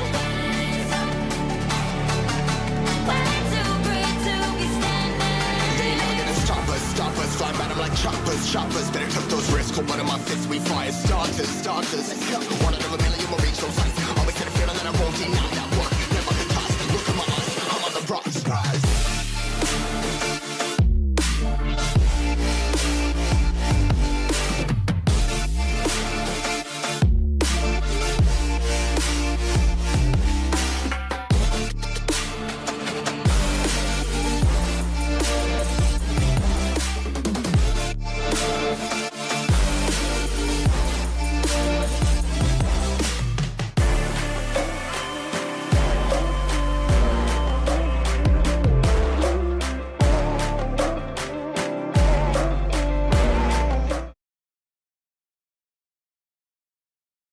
Welcome, everyone. Hello, good evening. This is the Nodwin Community Cup, and it has been organized by Nodwin Gaming Community. This is gonna be Roots Official. Along with me, of course, is none other than J for Justin, and you guys are watching live action coming in. This is gonna be New Gen versus. It is gonna be a very peculiar name, which is Solos. For now, it is going to be me, and let's ask my analyst at this moment, Justin. How are you doing this evening? You great man, great. I'm really excited how the things will work out between these two teams. I believe both of the two teams are underdog teams. I've never heard them play, but right now we gonna witness it. So let's move towards the draft, man. Yes, definitely so. And how off the draft, we can see already that the fan institution has been banned out, and on the other hand, we can see the Flurry and the Joy being banned out as well. These four picks are pretty much banned almost all the time here, Justin. Given the new patch which has just came out. Yep, absolutely. I mean, Leo mod got buffed. That's what I was waiting for so long. But I believe it's not that much of like noticeable, but still it's a small buff. You get a little bit of more mobility in the horse form. But right now we can see that Lucas is getting banned as follow up by Fanny and Jukshin. So it gives a sign that team NewGen may be planning to go with a tanky front laner, so this might do instantly. I mean, the Phobius is open; they can counter it with the Phobius, though. Don't you think so, Rhodes? Yes, definitely. So the Phobius is a great counter to Suyu, and to be honest, the Julian can counter the Suyu as well. But we have to see as the new glue has been locked in, and this glue is kind of a menace. Honestly, a lot of people hate it. A lot of people don't even like to play it. So mixed reviews all around. But definitely, glue is still a good hero to be picked up at this point. It's got to be interesting to see what else are they going to pick. The It's a Faranos is kind. still open. The Vexana is still open to counter the glue. What do you think, Justin? Exactly, I was about to say. I mean, the mage pick has not been logged, so this is just a little bit too early glue, but still, glue is actually working out in this current meta. Doesn't matter you do a force pick or whatever. Still, even there are counters you can pull it off because of tankiness and all. But we can see the Hilda being hovered over though, so this is a little bit confusing. Okay, CC could be a good answer to the laning 1v1 laning against the glue because that's for sure that they will go with the glue will be going to the expedite. But right now we can see the Vexana has been logged. I mean, yeah, that is one of the counter of the glue, but still she have to land those combo into the split the full family of the glue, so that will be it will be more impactful. But right now, let's see what will be the final pick. Will it be a jungler or will it be a counter or will it be a mage pick though? I think so. They will go with a jungler here though. hmm I mean, CC versus the glue, it is kind of a dead lane, but the Vexana makes it a whole different issue, though, because she does have that first skill to get that split out of there, and she can use the glowing wand as well, so that is going to be troublesome for both the glue as well as the Belleric right there. We're taking the Xavier as well. I mean, some of the unusual or old style picks are coming in which might not fare as well. But we can see, of course, how this goes because Solos is an underdog team, and if anyone can, it is the underdogs that surprise us. For now, though, it is going to be the Hylos that is going to be banned out. Let's see who else is there for the taking, as this is going to be new gen blocking out two more heroes. Who do you think should be banned here, Justin? I mean, I was about to say Badang and Gatot Kacha, but still, it's the team New Gen who needs those hero in their side though. So we can see a Granger, a Brody band. That's really specific though, because I believe people consider the Harith or the Irithel or the Granger most of the time banning the marksmen. But right now we can see Carry being banned as well from the side of Team Solo. So again, Hayabusa band to protect the backliner that is the Vexana. So again, the Xavier he has to be really careful of the to you because he can just charge in with the first skill and could be menaceful. Yeah. But in certain scenarios, you can just combo it out of most situations. So he should be safe sometimes. But again, the team comp they have to make they need a good jungler. Maybe at least they need a backline diver. Maybe an assassin hyper could be good. They can go with a link or some maybe. But yeah, they need someone who can dive with the backline in the jungle for sure. Roots. Yeah, and they will need a marksman as well. Preferably somebody who has good range or can jump in the back line. I think a Moskov could be better here rather than the Granger. Because the Belleric is there as well, and going toe to toe with the Belleric is never a good idea. And Clint just outranges you here, so we have to see how it goes. But a lot of people are very comfortable on the Granger, like considering the recent updates. They have been really, really comfortable on the Granger, and suddenly the Granger gets this big nerf, and now he's not as good as anymore. So we'll have to see how it goes. The Garut Kacha, although, is a good pick, as you said, Justin, and he will be picked up. So it is going to be a Garut Rome, and CC must be going to the off lane. So far, the draft looks good for NewGEN. What is Solos gonna go with? Okay, okay. This is gonna be the Alice jungle, and definitely both of our casters are surprised with this because this is not a very similar kind of a draft. Justin, was the Alice recently buffed in the patch notes? I haven't read the whole patch, but right now, though, we can see Alice might worked out. Especially her only task is to kill the Vexana, so that the glue can get the maximum value out of the team. So I think this is good. Alice can dive to the backline without any problem. So even the link would have worked, but it's always comes with a comfort pick. So whatever they are comfortable with, they are going with it. So I believe they are really comfortable with the Alice. So this is a good pick as well. But both of the drafts are looking pretty strong. If the execution goes well from the side of Team Solos, they might have an upper hand here, though. Rose. Yeah, but the melee kind of a range of the Alice is what I'm not a fan of against this kind of a lineup. I mean, you got the Horrify from Mexana, you got the Gatot with the taunts. Of course, so you can burst you down. Granger can burst you down with the Rhapsody. And if nothing else, you do not want to go in the front of a CC and get those yo-yos in your face. So it is going to be interesting how exactly Team Solos is exactly trying to execute this kind of a strategy. But for now, we are in the land of Dawn, and this is still a knockout stage. So, guys, be careful, be prepared, because one of these teams are going home, and one of these teams are going towards the top 8 stage of the Nodwin Community Cup, organized by Nodwin Gaming. This is going to be NewGEN versus Solos. In the caster's desk, it is Roots Official. Along with me is Jay for Justin. As we take you live to the action already, we can see that NewGEN are being sneaky. They're being thieves here. They're trying to steal the jungle so that the Alice has a hard time. And she does need that late game, doesn't she, Alice? Justin. Absolutely, she needs those stacks to be more impactful in the fight. As much as she has a lot of lane clear, so she can help her mid laner to rotate faster along with her. So this is a good win-win situation for both of them. They will get Alice will get the stacks, and the mid laner will be able to rotate faster.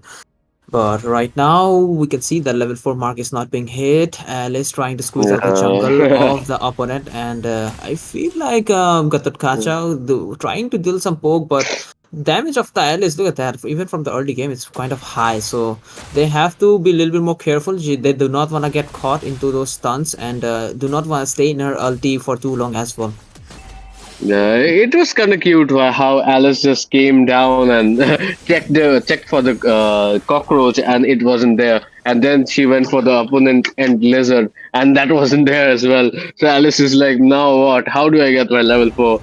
Somehow she got it, and just in time, because the turtle has spawned into the land of Dawn. It is going to be interesting to see how this turtle fight is going to transpire. So far, no first bloods as well, Justin. Oh, look at that, though. Just as I said, the first blood has been secured by CC, and glue falls. That just means that Team NewGEN are going to have the upper hand in this turtle team fight. And things are looking grim. This Alice jungler shouldn't really be taking a fight, and she should be avoiding it. Somehow she survives, Justin. Have you played a lot of Alice? Oh, Ooh! look at that! No! The AOC out of nowhere. There's the hero, the Garutkacha with Huey Puki is the name. I would rather call him Randy Orton because that AOC just came out of nowhere and took him out. Justin, how do you feel about the game so far? He is the big show, man. He's doing those body slams in the unexpected areas. So yeah, Alice, I thought that was a perfect rescue, but the Galkasha did catch her. But again, Alice did not want to die in the early game. A retribution has been used to slow down the Suyu here, it seems, but he will be punished. And boom, the lead has a little bit fall into the hands of Team Solos here. So Clint is kind of in trouble, it seems. Yeah, and Clint is really low, but is low is also the Granger. So both the marksmen have to back out here. For now, though, that is kind of the difference we see, Justin, in the underdog teams. They sometimes don't know when just to back off, and that is why we see so many high kills and deaths in matches when it comes to the underdog teams. Whereas in the big teams, they exactly know that this is a team fight I shouldn't take, and that is courtesy of getting their backs hammered a lot of times. They know that okay, ab main jaunga, so maybe it won't be nice for me. So they just get back. But look at that though. An engage coming in exactly on time, and this is looking like Alice is having a hard time. But look at that. The Garut gets taken out. And the Vengeance popped in. CC comes in now.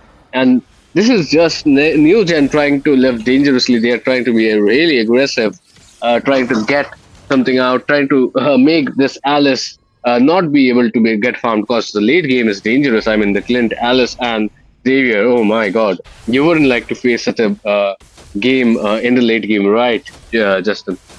Yeah, man. But the Gatatkacha's engage was pretty unnecessary. He went too deep there, and the follow-up was not there because there is a reason, and it was the glue that actually zoned her out.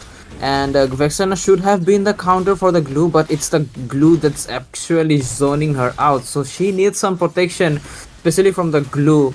And also the Sui was not there, but the turtle has been secured here, it seems. Looking like a grim situation because the Alice still wants to take a bite, and as a result, his teammates will suffer. The Clint falls, Benedict falls, Alice falls herself. It is going to be a double kill from the Granger. 4 kills taken away.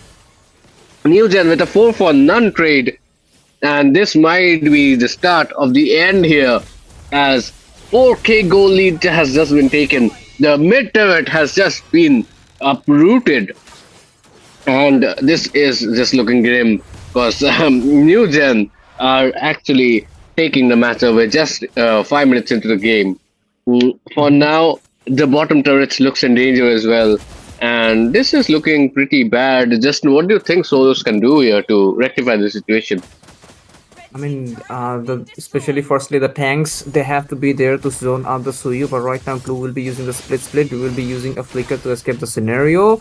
Nice poke coming in from the CC to chase him off, but like I was saying, the tanks have to be there to chase off the Suyu so that the junglers get the turtle, so that they have the shield, so that they can stay a little bit more longer. One more turtle fight is about to happen, so they have to be a little more careful. But right now Clint got taken out, it seems. Man, this dude is so much struggling against the Granger. Wow. His flicker just got forced out by the Granger at first, and right now he just got taken out along with the tower.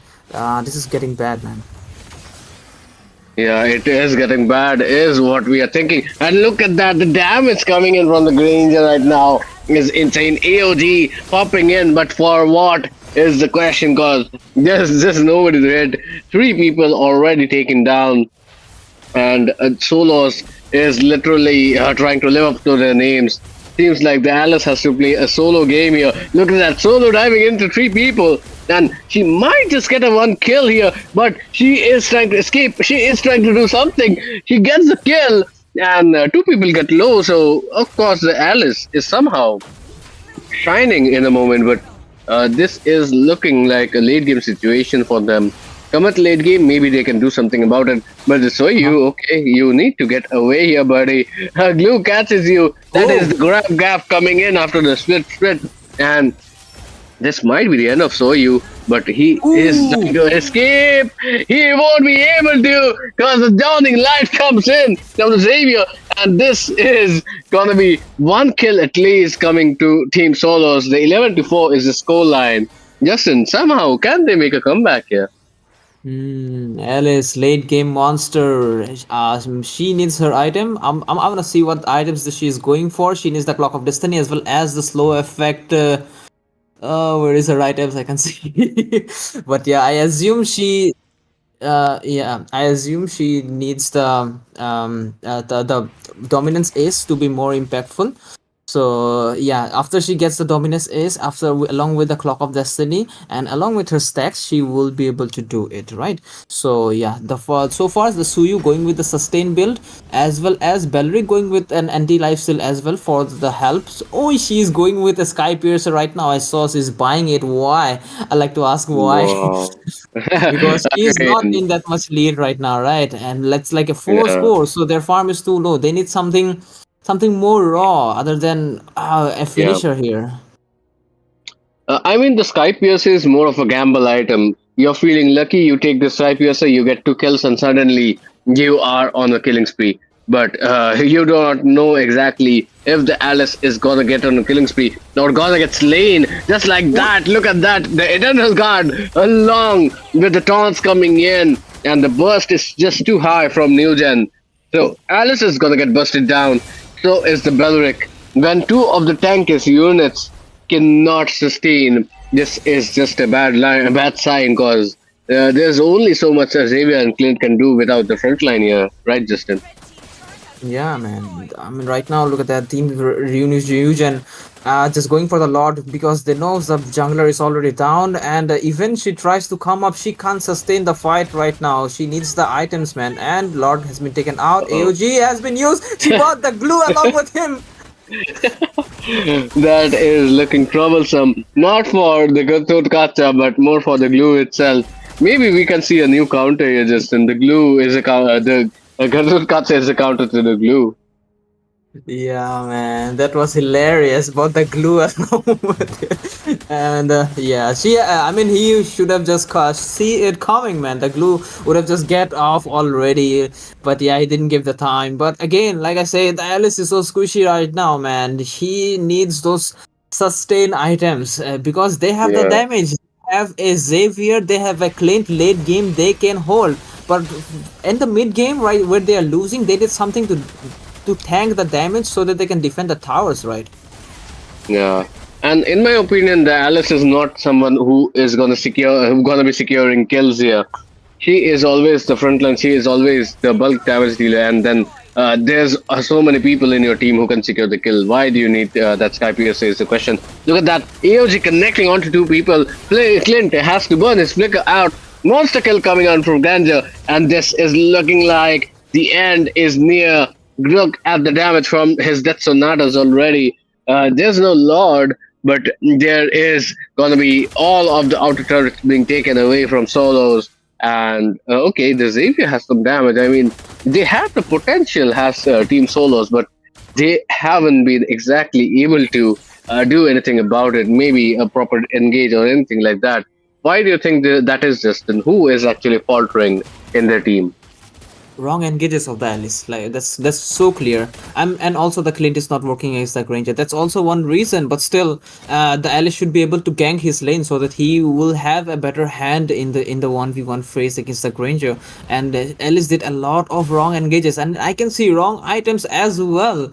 So these are together a lot of reasons. That's why they are falling behind too much, and even they have some kind of leads. They have some kind of damage right now. They are kind of deep, it seems.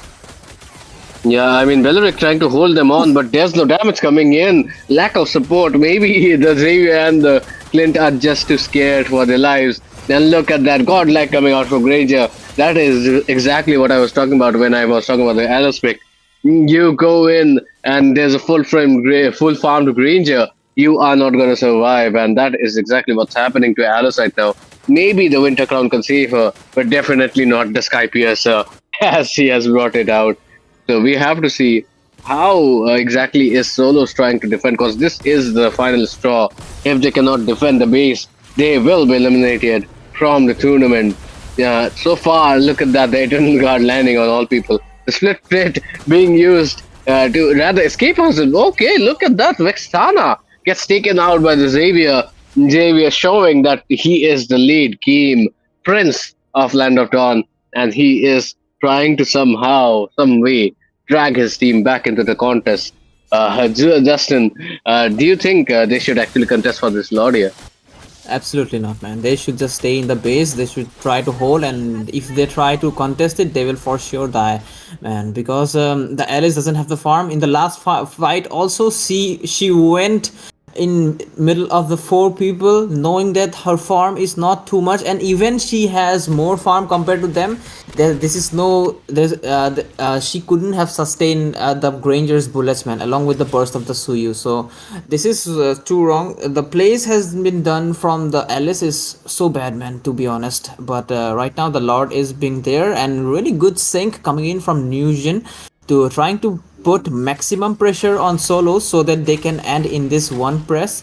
But right now, Gatot Kacha ready for some action with one good AOG and they can end this game.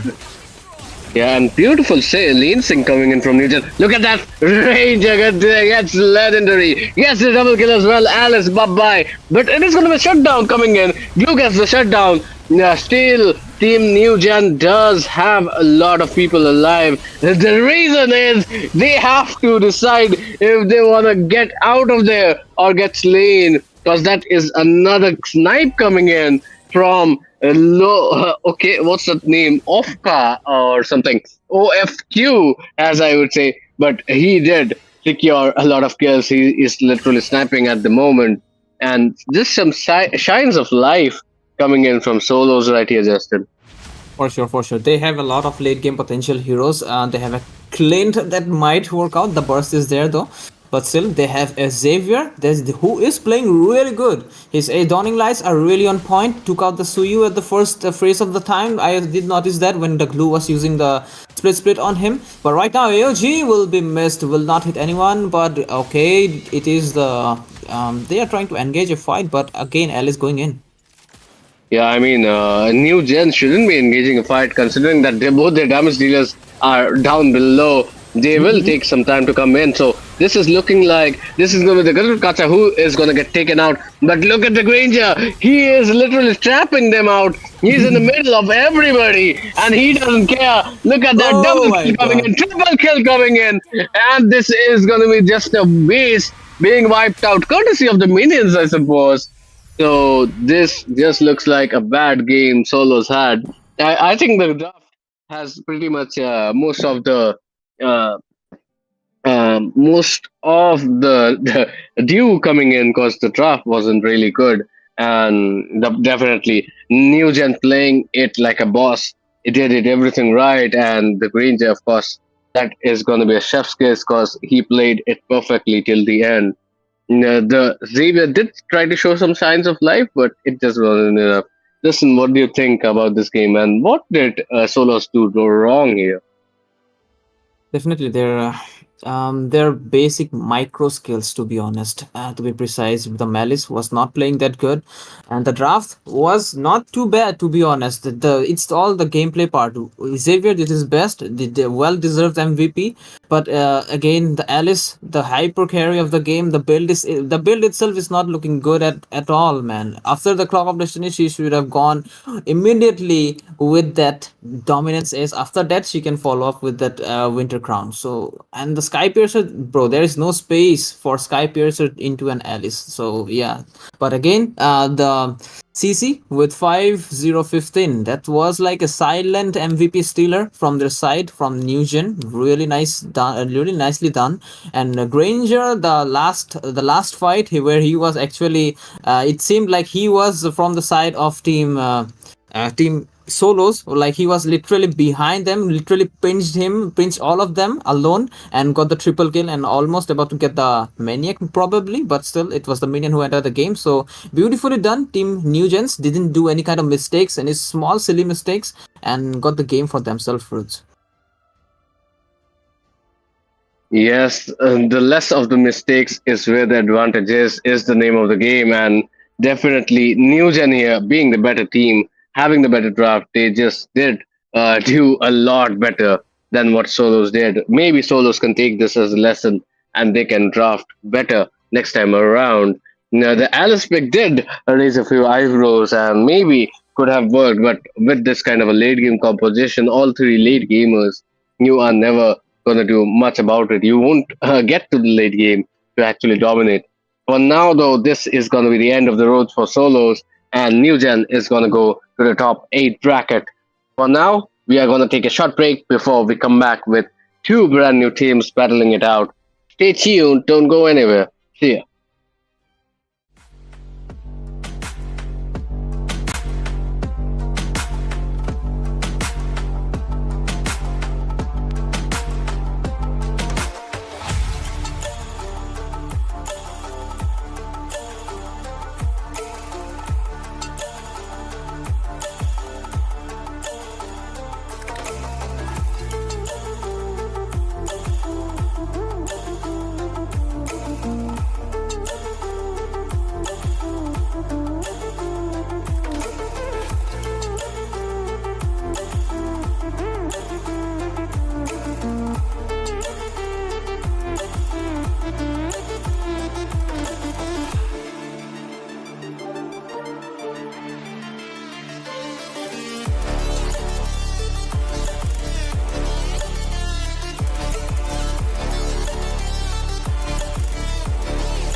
Stranded in the open, dried out tears of sorrow, lacking all emotion, staring down the barrel. All the best.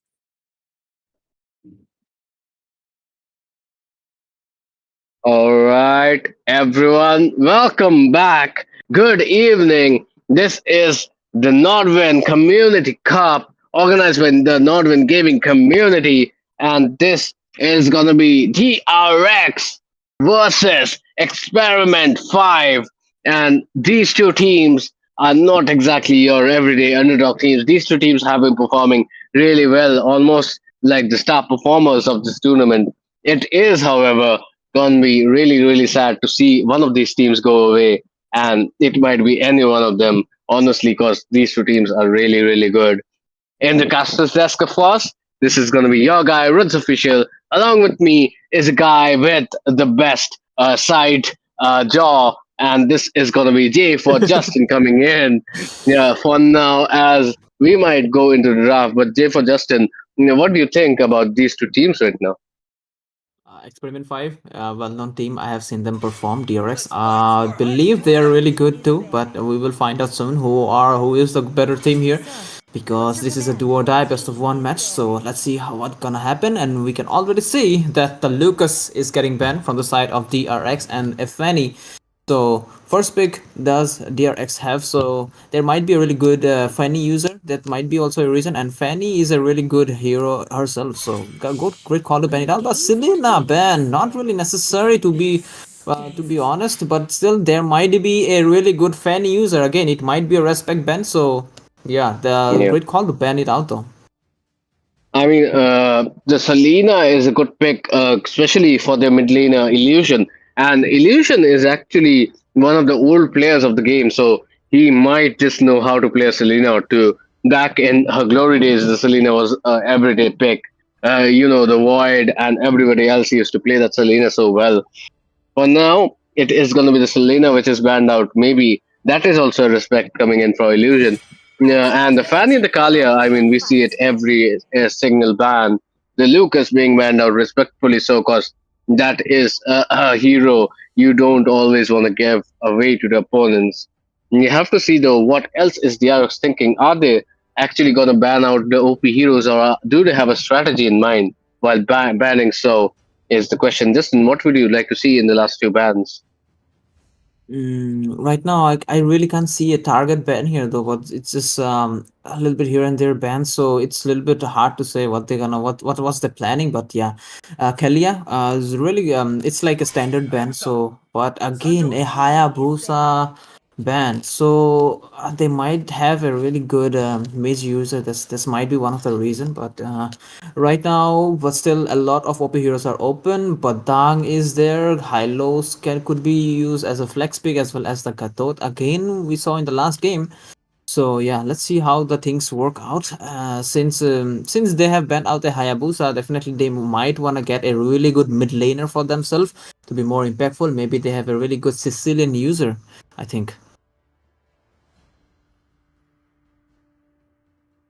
Oh yes, I mean Illusion did pick the Sicilian before, and he did have a great impact on the game. So we have to see how he wants to play it, or does he want to go something else. For now, it is going to be the final two bands coming in, and we have to see what else comes in as the Hayabusa has been banned as well. That leaves out the Joy as well as the Soyu as the two viable assassins, and maybe the Nolan who is less picked nowadays. But look at that glorious legend going for the glorious pathway as high loss has just been taken in. And this is DRX trying to say that we are going to play a front to back seat combination, and we are going to take the highest HP in the game and put it right in the faces of you guys. How is Super I am going to face it is the question. Super I am played a really good Hayabusa last game, Justin. So we have to see what he's thinking of. The Badang being picked up. Wow. Is it gonna be Granger? Yes, it is. The Badang and the Granger taken in. How do you feel so far about the draft and DRX taking one tanky unit after another here? I'm actually personally I don't like the Granger pick against a Hylos though, because Hylos can actually easily tank those bullets without that much issues. But look at that, they are planning to get the Irithel before it get banned on the next banning phrase. So that's a really good decision. Irithel is like a natural counter to the Granger, unless you just letting it hit, or you just your network got lagged and you just get the lead. So yeah, that will not happen in this pro scene, I believe. But it is, since it's around 16, so right now the if the goes with a chip, this will for sure that the Hylos is an XP laner. So team EXP5 can go with a CC right now. That would be a really great choice if they goes with. So Badang will be the roamer, and they can Hmm. follow it up with a chip. But we can see a Valir being logged. I mean, Valir? Valir is being picked in the international teams, I have noticed here and there. So it might work Hmm. out against the Hylos to slow his speed down, and also can avoid the AOG as well with his own ultimate, right? I mean, yeah, the Valley does come into play when there are so many diving people, especially the Gatot Kacha. Valley can use his ultimate well against that. The Hanzo being banned out, okay, that is a kind of a situational ban. But for now, the CC would have been really great here unless she gets banned out. But the CC will take care of the mobility which the Iritzel has as well, tying her to one of her teammates, and then she can definitely knock out the Hylos or the Gatot at will. So let's see if Team X-Men 5 actually gets their hands on the CC. For now, though, DRX have the one ban coming in. They ban out the Soyu. They choose to, and that is just gonna further divide the assassin pool here. And I think with this kind of a tanky composition, you wouldn't be looking for another utility jungler so far. So let's see what assassin DRX want to play. For now, it is going to be Experiment 5 banning out the Sicilian themselves. So this time around, no Sicilian for Illusion. This is going to be the Valir. And definitely this Valir is going to be a mid lane Valir. Let's see though how they are going to ban out. Okay, one yet another assassin being banned out. The Joy gets banned as well. I mean, I pretty much expected that, but that just leaves out a lot less options for both the teams to pick as junglers, as both the teams lack out the junglers right now. What do you think, Justin? What should be the jungle pick considering both the teams? Firstly, I said that the Hayabusa ban might be a case because they might wanna take the Sicilian for themselves. And look at that, Experiment 5 also read that thing and banned out the Sicilian for so that they do not get their favorite picks here.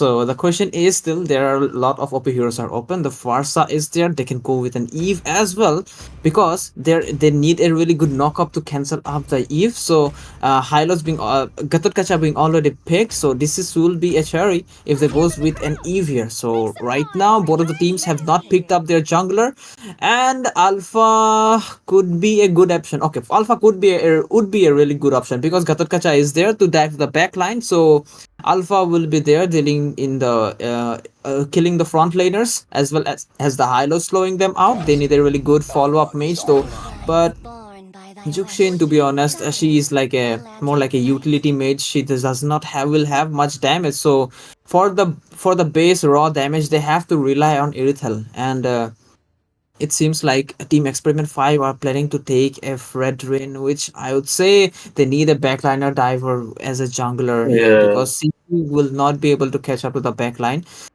So if they manage to kill the Irithel, they might have a chance to win this game. Yeah, I mean, somebody needs to get on that Irutil or that Tigress is gonna be at your melting points.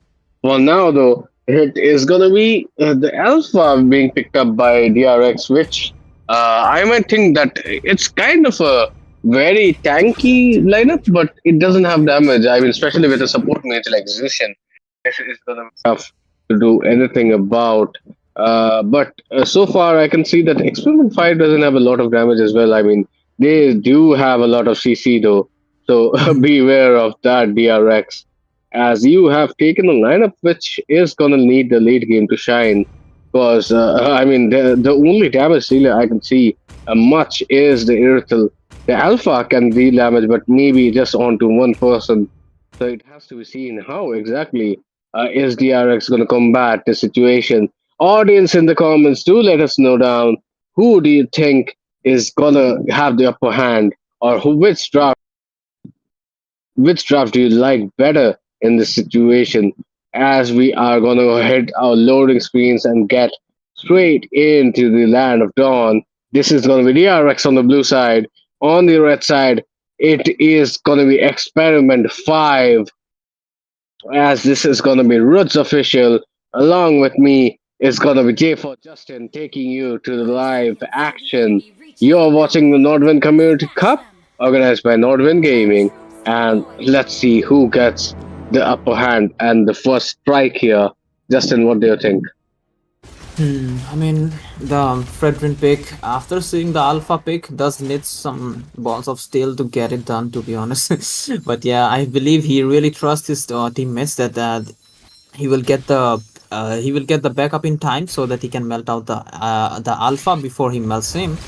So also in the goal lane, it will be questionable if the Granger will be able to sustain the fight or not, because CC can obviously dominate the Hylo. So the Irithel have to come up before the Granger at any cost. But yeah, mid lane we can. Hylos is doing a high cut, so this could be a good chance to grab him though, because Badang is there already. Okay, we can see some stunts. Well, it is looking tough because Dylos is in a bad place. He gets caught out. He didn't expect all three people of Team Experiment 5 jumping on him, and that is exactly what happened. So, first blood coming in pretty easily for Team Experiment 5. Look at that though. Alpha with the spear of Alpha coming in, but that is not going to be killed so far, as Manser is going to just recall.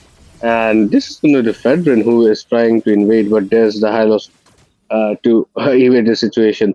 But yeah, the Hylos is certainly at a losing lane, and when you're in a losing lane, you shouldn't be cutting lanes. So that is just something to learn for DRX here, Justin. Exactly, man. At least not without his ultimate, he should do those high cuts. But right now, the turtle is ready, and the explainers do need their ultimate before the fight. Fredrin already luring the turtle into their side for a better advantage, Uh-oh. and we might see a fight anytime soon here, though. Look at Cici though. Look at Cici tying two people up already, but the turtle is still alive. Glorious pathway coming Oh, in. Alpha secures the turtle courtesy of the stun coming in from Ilos. Look at that. EOG connecting beautifully on two people. This is going to be Mansa, who is once again low, and he will try to ooh. escape. But look at that. Cici is low. Gonna get taken out. Prime 480 as well. Who gets taken away, and this is going to be too far. Non-trade coming in this advantage side of DRX, and they will take the definitely try to take every advantage of the situation because both these teams are pretty experienced at this Oh, point. oh, oh. Look at that! Spear of Alpha once again coming in. Super M in so much trouble as it is going to be the Garut Kazan delivering the final blow, but Alpha gets taken out. Good reply coming in from Experiment 5 here. Justin, what do you think so far of both the teams? Like I said, they needed a backline diver. It needs balls of steel to pick a Fredrin against an Alpha and Egyptian, man, and that's the price he is paying right now. He have to focus on focus on getting a really good initiation, at least by the Badang man, so that he can capitalize the win. But right now, team DRX, they are the bully right now. Every single turtle fight, they will just bully, and after each turtle, they will just go to their buff and stake one buff. So definitely, the Fredrin will stay in low HP, and the bullets, the HP, the damage will absolutely hurt him, and he will be forced to back off every single time. Even though they have a Valir, but he just have one stun. Alpha kind of a deep position. We might see an engage here though. Yes, we can see an engage, and the AOG is somehow trying to rescue the situation. Alpha turns it around and gets a kill on Valir. And look at that. So far, it is looking like a bad situation. As this is the Uno reverse card DRX coming in clutch with those impacts. And look at that CC clearing the house of Alpha. But it is still going to be a 3 for none trade. And pretty much a cleared house there, Justin, because what a re-engage coming in from DRX. Yeah, man. Yeah, I mean, re-engages are pretty good. Alpha did took out the Valir there, and the team did a great job doing the follow-ups. But right now, Alpha is really will be back in shape within any time, and he's already on his way. So yeah, they wanted to lure the turtle into their side for to take it out. But right now, Rethel kind of a deep position and definitely will be taken out. Yes, in fact, so it is going to be the Ritzel getting taken out, and that is one good aspect for Experiment 5 because so far the game hasn't been going in their direction, and the goal lead is reflecting the same as DRX are with a slight goal advantage, but it is slight, so it can, however, be taken away just by these kind of third takedowns, which Experiment 5 did. Even in the previous game here in the round of 32, they did have this kind of a slow start, but they picked it up well. They didn't give out quite a lot of kills. So there's still a chance for Experiment 5 to make it work here. We'll have to see just how exactly are they thinking of it. Look at that Spear of Alpha connecting with nobody. Fist crack immediately to put him in his place. Now the Katut Kacha is not going to be able to land his AOG. That is just two skills being wasted away. And Experiment 5 can, however, take somewhat of a counter lead here. We have to see exactly how, because the Hylos is being pressured in the top lane. And Greenja, oh, look at the damage. The Revitalize coming in, but still might not be enough. Look at that, Hylos being melted down. But here comes DRX with the support coming in. Yeah, so this is just not going to be any kills for now. But dang, with the fist crack coming in onto one person just, and that one person was a Gatot, so we can realize why that didn't work out. But Gatot finally gets taken out by 4 members of Experiment 5, as the Zushin is not a very good defensive mage. So she is gonna get taken out, Oh my and god. so is the Hylos. Look at that. 3 people taken out, and this is Experiment 5 making a comeback here, Justin. Look at that. A slow start, but they are steady in their approach. Yep, they need the alpha in their hand, man, to be more impactful. Since the alpha was not there, the initiation was all the initiations were going to flop. But right now they are going for the alpha. It seems nice stun coming in, trying to take out the alpha. Nice bullets, and the Embracer's Wrath will make sure alpha goes down. Beautifully done. Right now they can either take the turtle or skip it for the Lord, but it's better to take it since they are a little bit low in gold. But yeah, even though there are four people, okay, Glorious Pathway has been used, but it's no point because Oh. Team Experiment 5 will be able to get it anyhow because they have the hyper and Team Yeah. DRX don't.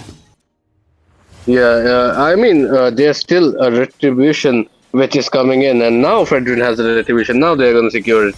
Experiment 5 was just delaying for the retribution. Look at that though. Experiment 5, just cause they have the advantage, they are taking every advantage they can. Yeah, look at that once more. The game is literally based on who takes the most buffs here, Justin.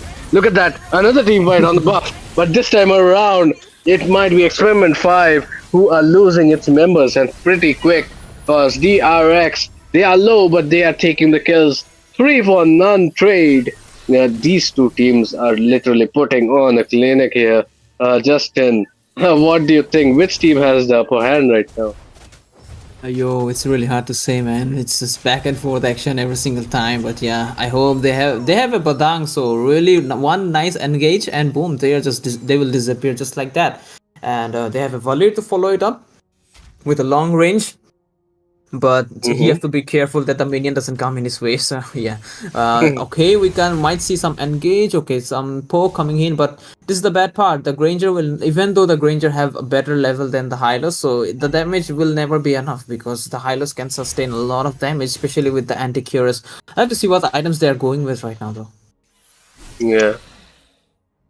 Let's see how the items are, but for now, look at that. One more fight brewing in, and this is gonna be Hylos, who was caught out by 3 people. But AOG along with the Spear of Alpha! What a synergized combination coming in from DRX. It is because of this reason that they are winning so many team fights right here. And Experiment 5 being tackled with a very difficult opposition. Look at Oh. that. Hylos sacrificing his health just to take out that Granger, and DRX are looking like they want to win this match. The goal lead though is very very slight, and that just proves how good these two teams are head to head. They are not just giving in to each other for now. As we can see, the Lord being taken away. They want the Lord to DRX, and there's no Granger, so this might be a good Lord take, as Extreme 5 cannot contest this, Justin. Yeah, they cannot contest it right now. So they have to just play a little bit more safer at this point.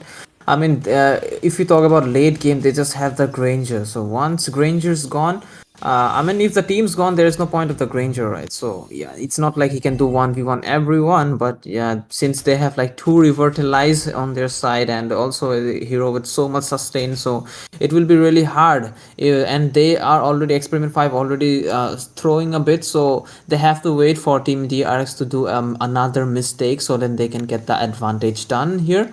But yeah, the link has been synced by DRX really nicely, so Team Experiment 5 have to just defend it and have to wait for them Team DRX to make a mistake, so that they can so that because they do not have the proper engage. Even though, like, I mean, they have a badang, but still the till the time the Fredrin will come there, the badang will get melted by the alpha.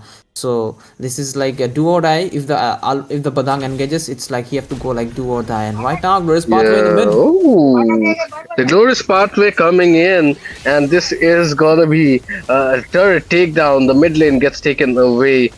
Super M is not looking pretty super in this situation. He does play a great assassin, but right now he is stuck with a Fredrin, and there's only so much you can do with this Fredrin right now. When you're on the back foot, the Rhapsody and the Death Sonata is coming in, somehow trying to defend it. But this is DRX who is getting the goal lead now. The 4K goal lead coming in.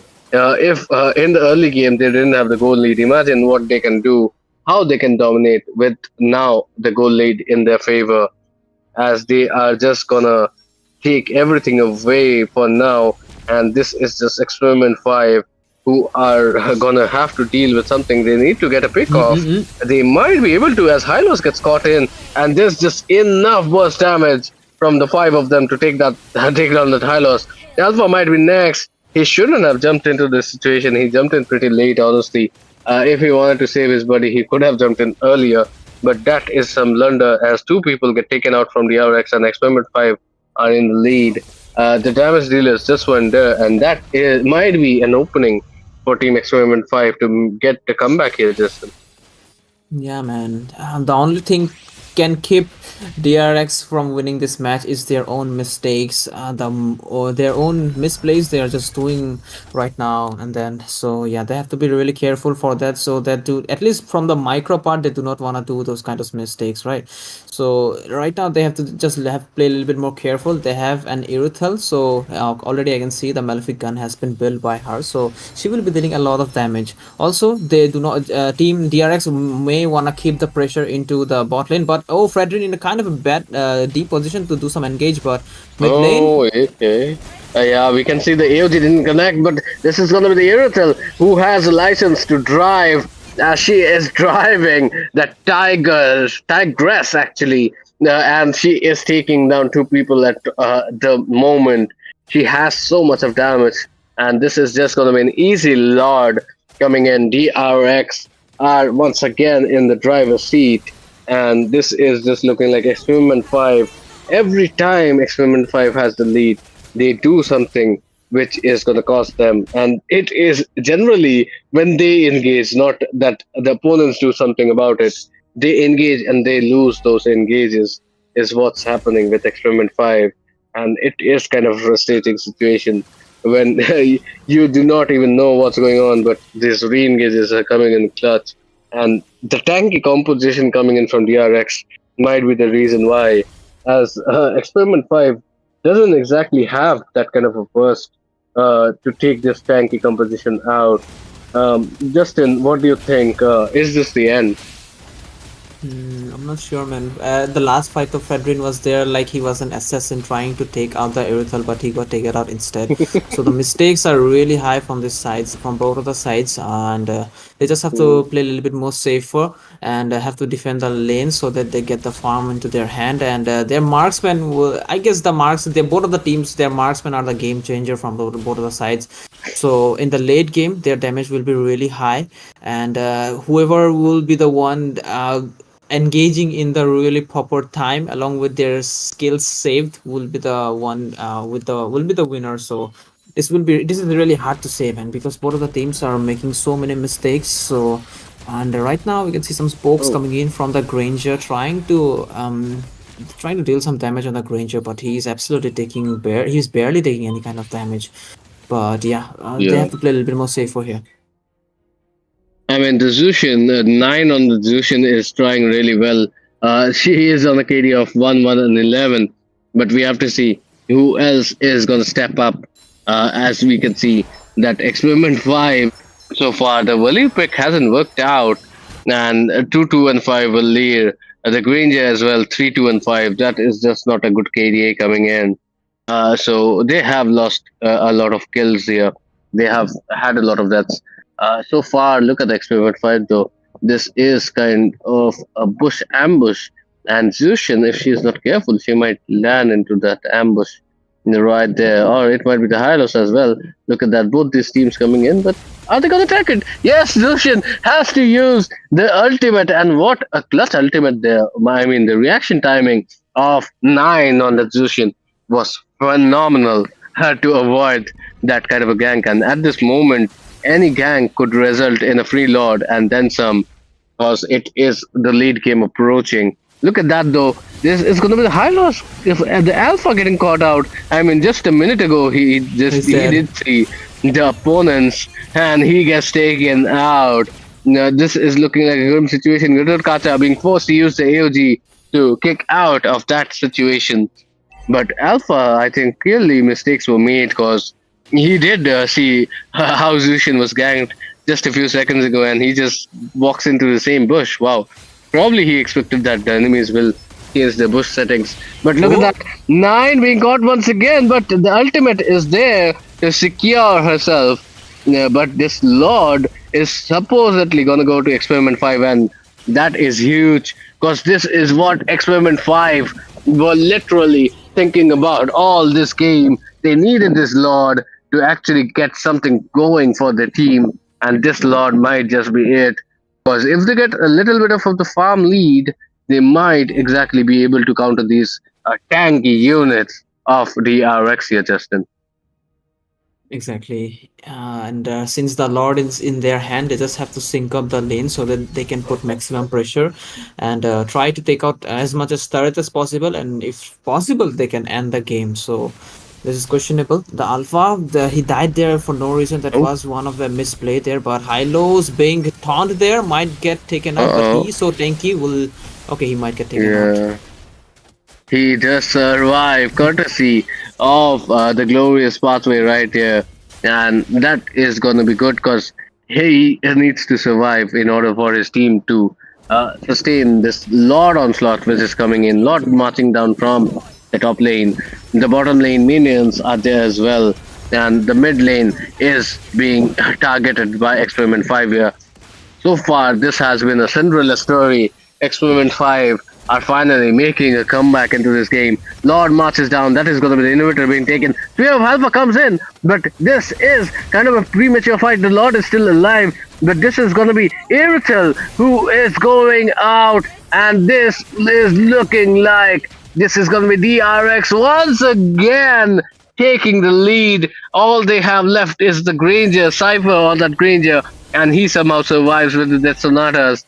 But look at that, Justin. DRX once again getting those favorable engages and 4 for none trade. Now, I mean, 4 for 1 trade actually. But in this economy, I mean, any team would take it, Justin. Yeah, this is just like a brawl, man. Like whoever have more damage will win. It's like something like that. Like they're just going in, and right now it's the one only the Granger who is standing, one chunky minion, and definitely it will be Team DRX that will get the Uh, W without any question. And okay, Granger got taken out, and definitely the win will fall into the hands of DRX. Nice job, DRX. Victory! Yes, DRX are your winners. They will be going to the top 8 qualifiers of the Nodwin gaming community. And just an handsome gameplay coming in from DRX, beating out Experiment 5. They did try, but I think the draft was an issue. I mean, DRX coming with this kind of a tanky draft, you would never expect it. And that might be the reason why they could actually secure it. I thought the MVP would be the Zushin, but look at that. I love Fiorina is the a man of the match with that alpha coming in 9.6. And look at the Sky Piercer on that alpha. Wow. Justin, when have we seen that there? Yeah, I have definitely seen it in Ash's build in one tournament. He was going with, but yeah, people don't really want to make the Sky Piercer in the alpha. You might want maximum through damage as possible as well as tankiness. But yeah, it worked out for him, so props to him. But yeah, I like to say both of the drafts are pretty good, but the gameplays it's like a brawl going on. Whoever have more damage will win. Like it's like engages are going here and there, but still it worked out for them, especially for Hmm. DRX. Sometimes Experiment 5 wins, sometimes DRX wins. So it was so back and forth games from all of the times, and the Fredrin pick it definitely ate up the game, man. He should have went with an assassin that can kill that Irithel or the Jukshin so that they can get the win for themselves. And he went and Fredrin against an Alpha, so definitely Alpha will get the chance to. He will play at his full potential. Look at his items. He's going with the Sky Pierce. That's the confidence he has. Like he will whoever wherever he engage, he will get the kill. So that's the thing, and Hmm. he made it work for himself. And congrats to Team DRS for the win. And yep, I guess we will take a short break with this. And it's me, J for Justin, and Rhodes official. We will be signing off.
Suck me in smoke, breathe me in and let me go.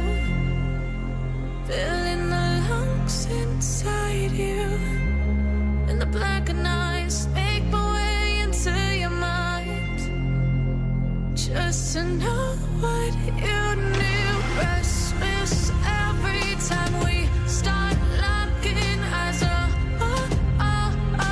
Lost control. Oh, it's paradise with honesty, but I'm in the dead of the night.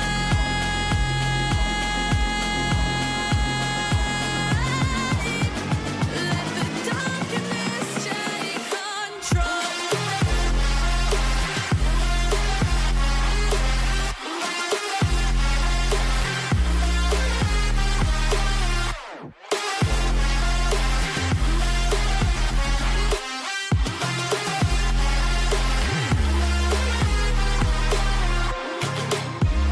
Let the darkness take control. Darkness take control. May the darkness take control.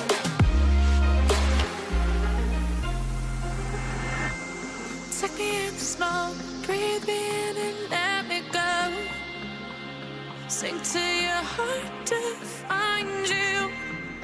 Open up your eyes till you're blinded by the lies, so you can see what you do. Restless every time we start locking eyes. Lost control. Oh, it's paradise with honesty, but I'm in the dead of the night. Teardrops on the floor. The pain is over. Feel the darkness take control.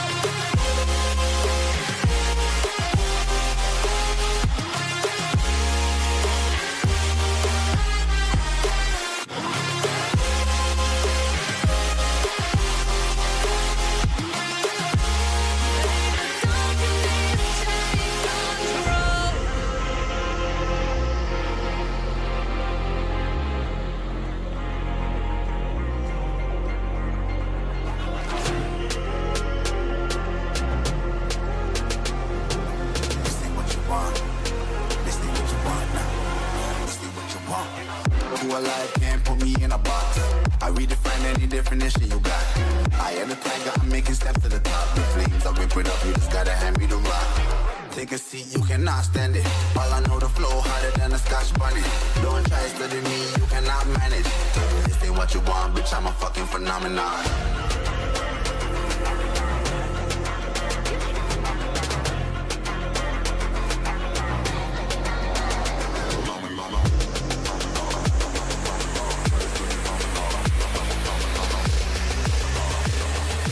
This ain't what you want, bitch, I'm a fucking phenomenon.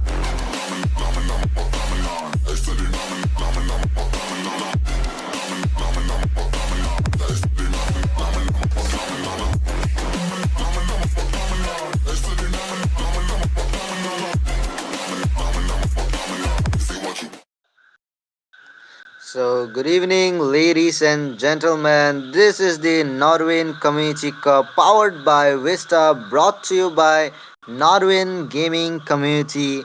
This is the day one of round 16, and this is the eighth match, of course. Oh, I mean, seventh match, of course, and yeah, this is the match between Fusion Prime and Espada. And I'm your caster Shinji alongside my co-caster Baldudu.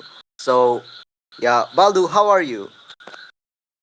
I'm doing good, man. And once again, it is a new day. Well, it's almost the end of it, but yes, we are there to keep you company for it all. And yes, we have a really interesting game coming up. It is Espada versus Fusion Prime. As Shinji has said, these are two teams that have proven themselves in the previous rounds, and now they are in the RO16. So let's just see which team is going to get the better of the other. And the game is already underway with a Hayabusa ban, the assassin is not gonna get to play in this game. My mission is to protect Of lives. course, absolutely. Like this Hayabusa getting banned, it's like common nowadays in the tournaments because you can see if you don't ban the Hayabusa and there is a good Hayabusa player in the opponent, your backline will be finished up by that Hayabusa. So you can't take any chance. It's better to ban that Hayabusa, and yeah, we can see Hylos, that unicorn coming in. I mean, like for the ban by the side of Fusion Prime. That horse is really good for like Hylos is really good for making up the way clear. He can use his glorious path and slow you down, and while that time his teammates will get some movement speed and they'll reach to you and get you down. So guys, it's better to ban him because he can sustain as well. And yeah, Matilda ban coming in. Matilda, with her ult, she can help her teammates go in, come out, with her guiding wind, and yeah, that Matilda can heal you very well too. So it's better to get her banned. So yeah, we can see Kalia ban. What are your opinion in this Kalia ban, Baldu? And like looking at the bans, like it's gonna be quite interesting as to what's gonna happen. Like, the Matilda being taken out is kind of hinting that they don't want to deal with any kind of healing comp. So maybe on the side of the left, they want to go with this high burst, high energy comp that's gonna not be able to last a sustained fight. So we might be seeing stuff like Lucas ban too, because or they could pick up. I definitely one side is either gonna ban it out or pick it up. Looking at the state of things right now, I think it's the red side Fusion Prime who wants to pick it up because they have taken out the Hylos and the Kalia, two options who are great at stopping the Lucas. Yeah, absolutely. As you said about the Lucas, the Fusion Prime picking it, because they have that MOBA god. That guy plays Lucas well. I mean, in the previous matches, we saw him playing Lucas very well, getting the MVP. That guy with his Lucas playing absolutely very well. But yeah, let's go on to the banning phase. It's the last ban on the first phase, so let's see what they gonna ban. It might be a Badang or Enya. They are banning Lucas. I think they don't wanna give any chance to the team Espada. I mean, they don't wanna give them that Lucas, because if you give Lucas to the enemy, they might pick something healing onto their side as well, and it might be annoying for you. Enya, Sasuke instead of, oh, it's not Sasuke, it's Sosuke. Sosuke going for that Jukshin. The the mage who literally annoys the utility heroes very much. That Jukshin, she is very troublesome for you. So if you wanna take her down, you must be a fast assassin who can dive into the backline and clear it off, just like the Fanny, Hayabusa, and Ling as well. So we can see the Padang coming in from the side of Team Fusion Prime. This And might be a yep, flex pick because, hmm, Barang is good for Rome and EXP as well. And yeah, we can see Kimi pick coming in. What are your thoughts about this pick, Kimi?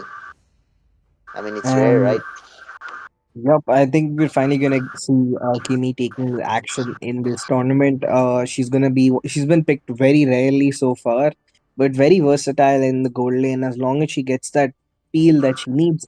The Kimi player, it has a very high reliance on the mechanics of the player, because while the hero is strong, and it can vault over the walls. It is not so broken that it's gonna warrant a ban or a first pick prior. It's one of those situational marksmans, a very niche pick that will fit in very well. But here, Stark has responded with the Hanzo pickup. So I guess things are going to be a lot more difficult for them to respond, because with the Hanzo dashing in and the chip, that that kind of threw me off. I didn't expect a chip pick this early, because when you pick it up this early, there's a high chance the opponent is gonna take something like a Carmilla because that is the Yeah, natural counter to a chip. The second you pick of up a chip, course. my hand instantly goes to a Kamala. There are, except Carmilla, there are many tanks to counter that chip, that Tigreal and Gato as well. I mean, the enemy will be traveling from the chip's teleportation pole, I mean, that teleportation hole, but there is it, the Carmilla, or else Tigreal waiting in the bush to catch them all and wipe them out. So it's better to pick it in the last, but don't forget that Fusion Prime is also a good team, so they have something in their mind, and yet they got that Badang onto their side too. So it might be a surprise attack for the enemy.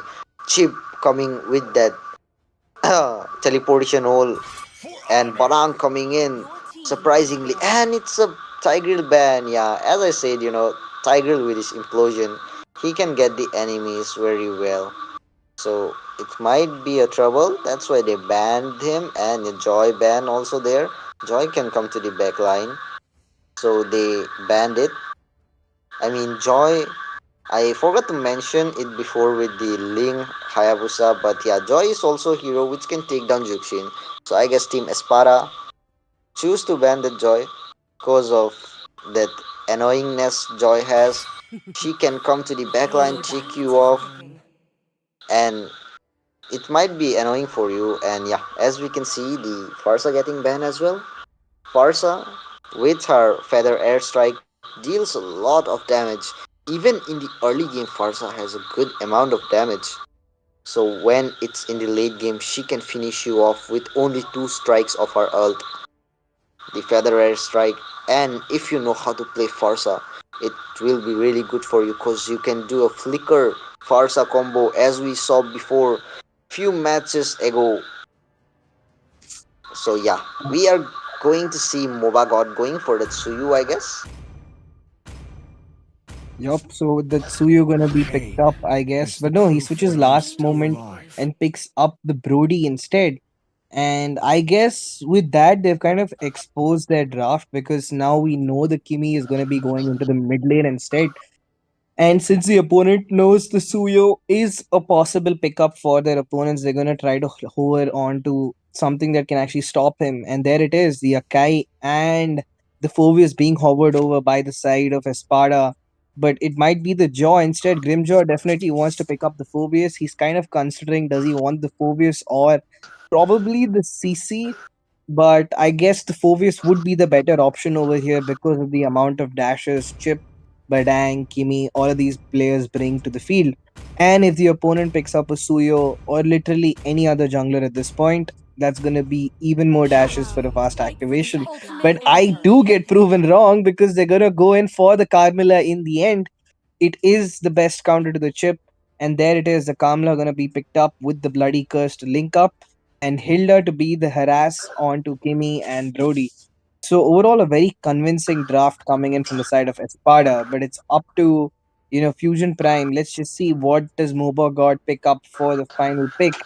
What is it going to be in the jungle? He's hovering over the Nathan, but I guess it has to be the Suyo or you know something like an Xborg. But I think Xborg is a little tough to play over here. Yeah, I mean, as you said, the Carmilla pick from the side of Team Espada, it's a really good pick. As you said, that Carmilla, your hands goes on the Carmilla when you see the chip. But yeah, we can see the Team Fusion Prime, they going for that Suyu. I mean, you can see the enemy don't have that kind of magic damage on them. So Suyu is really good here because when you are getting this Suyu in this meta after the nerf on his magic defense, it is completely reduced. I mean, like when it's same as you're in the normal form and in the immortal form, the magic defense will be always same. So if you're matching against, I mean, like facing against uh magic damage hero, I mean in jungle or else in MM, it might be trouble for you to pick Suyu. So yeah, Moba God did a good choice picking Suyu because there is no magic damage hero except Juxin in the opponent. So it is really good. But yeah, we can see we are in the land of dawn. The match has started, and the team Espada starting from the red buff and Suyu from his blue. Let's see, guys, which team is gonna take the match today. I mean, this is the last second match of the day one. So let's see. Anya Shukshin is just picking off the enemy in the beginning. Anya, land is cleared, guys. The mid lane and Rome both are trying to like face off each other. I mean, Jukshin checking the bushes again and again. That's why I say Jukshin is really annoying for the utility heroes. Just look at the chip. And with that, the game is underway. The first minute is completed. The Litho will be secured by the side of Espada. They're the ones who are going to get the objective for now. On the top side, there is a retribution that's going to be a mini battle. Happens between the both teams, where the Hanzo is forced to back off. Does not get his level 4 just yet. And with that, both teams on the top, nothing much really happening on the field. I guess the first major fight is going to happen once both these teams, the roamers of both these teams actually get their ults. Before that, it's probably going to be like minor skirmishes with a kill or two traded at most.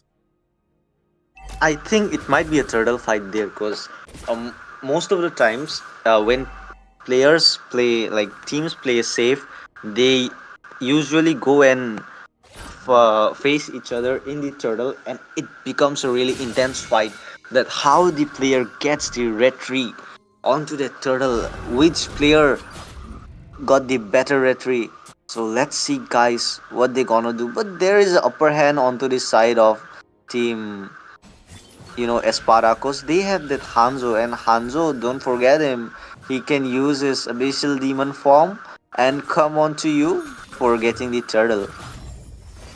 But yeah, the main issue is if he gets like if his energy is low, then his body will come automatically and he will be more squishy and he will be taken down. So and yeah, there is a fight coming in.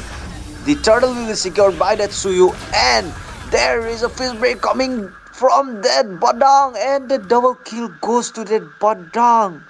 On to that Hilda and Carmilla. Nice play, man. Such a And good gameplay by the side of Fusion Prime. And with that, the tempo has been secured by Fusion Prime, picking up 2 kills to their name along with the turtle. If I'm not wrong, they did pick up the turtle too, right? Yeah, of course. Yep, so they got the turtle and now they're, emptying, the jumping their way into that jungle. Hanzo forced to use up his ultimate just to get that little objective at the back. But there it is. Kimi with her ultimate nearly gets down. The chemical concoction not dealing enough damage, not having enough Starlium on her to give the damage that she needed. Another small hit and she probably would have got that kill, furthering that score difference. But right now, on the bot side, the Hilda and Badang just kind of trying to poking each other out, not really fighting in that lane. Badang wants to get stacks. Hilda doesn't mind stacking either. But look at the chip. He's lurking. He is definitely lurking, but he does not get the opportunity he wants just yet. And with that, the game has gone into somewhat of a stalemate. But right as we speak, on the top side, something is happening. The Brody diving in solo against two uses of the torn apart memory. And yeah, we can see the Irithel was chasing the Brody, but it's now opposite. And yo, that Irithel will be taken down by that Brody. What an outplay by that Brody. 1975, bro is literally chilling the match, in the 4 minutes. The turret has been taken down, and there is a fight near the blue. We can see Hanzo going in with his abyssal demon mode, and yeah, he load the enemy. And yes, so you will be taken down by that Zuxin, and that Kimi will be taken down as well. Double kill onto that Kimi by that Zuxin. And right But yeah, now, the Carmilla will be punished as well. 1-4-2. It's a really good trade for the side of Team Fusion Prime, and they got the upper hand for the turtle right now because they have the goal lead. and But right yeah, now the Zuxin tempo. going in for that, and What an outplay by that Hilda and Juxin. They took down that Brody so well. It was a nice move. I mean, the guys taking down the MM just before the turtle. And yeah, the team Espada waiting for the opportunity. They are waiting for the chip to come in, and but I guess chip is trying to gank the top lane onto that MM. But yeah, turtle has been started. Let's see, guys, which team can get the turtle first and foremost. And Yasuyu charging in with his first kill, and yeah, there is the turtle getting secured by that Hanzo, and Suyu will be taken down as well by the Hilda. But in cause of taking that Hilda and Turtle, the Kimi will get that Carmilla onto her hands. And yeah, this is the trade for this fight. The goal lead is same again, but the kill lead is also still in the hands of Fusion Prime.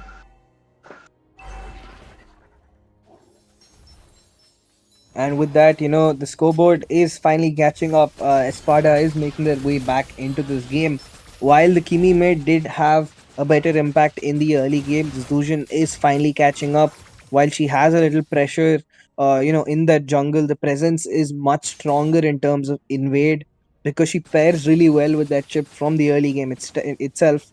I feel like with the Carmilla, it is not a great option to pick up the Zuzhan because they first picked that Zuzhan.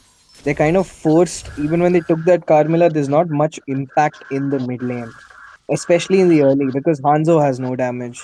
Neither Yeah. does the Carmilla. There's a very less laning pressure except for Zuzhan because right now, even though Zuzhan is pulling back the opponent, there's nobody to actually give you a follow up.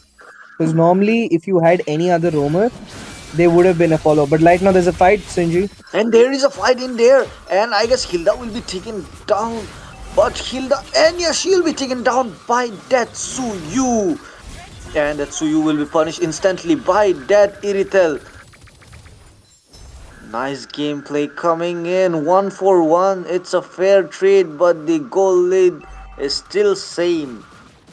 Only the difference of few hundreds. And yeah, we can see both the teams. I mean, as you were saying, the team Espada picking the Juxin and Carmilla. I mean, if you have a Carmilla, you should pick something like a burst hero. You can say that Sicilian, the husband of Carmilla, or else you can say Farsa, because Farsa has been banned by the side of Espada itself. They could have picked that Espada instead. I'm sorry, it's Farsa instead of that Zuxin. So yeah, it wasn't a good pick, but yeah, we can see there is a fight again, and that's so you got that turtle.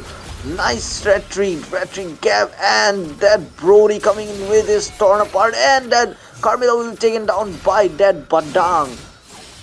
So you going in again, but no, the Irithel is forced to use her Purify. I mean, the Fusion Prime is leading with the goal of 2k and 2 kills. They are really doing very well, and there is a fight again in the blue side. I mean, nearly blue buff, and I guess that chip will be taken down by that Hanzo, and he's been taken down by that Hanzo, but Hilda will be taken down as well. I mean, like, there's a lot of trades going on. Both these teams fighting head to head, constantly not letting up even for a second. And because of that, there's a lot of pressure. And right as we speak, they think they've bitten off a little more than they can chew. And A killing yeah, spree gets Kimi picked up. getting that Carmilla. And And yep, Hanzo it's will be the taken double. down as well. Double kill onto that Kimi.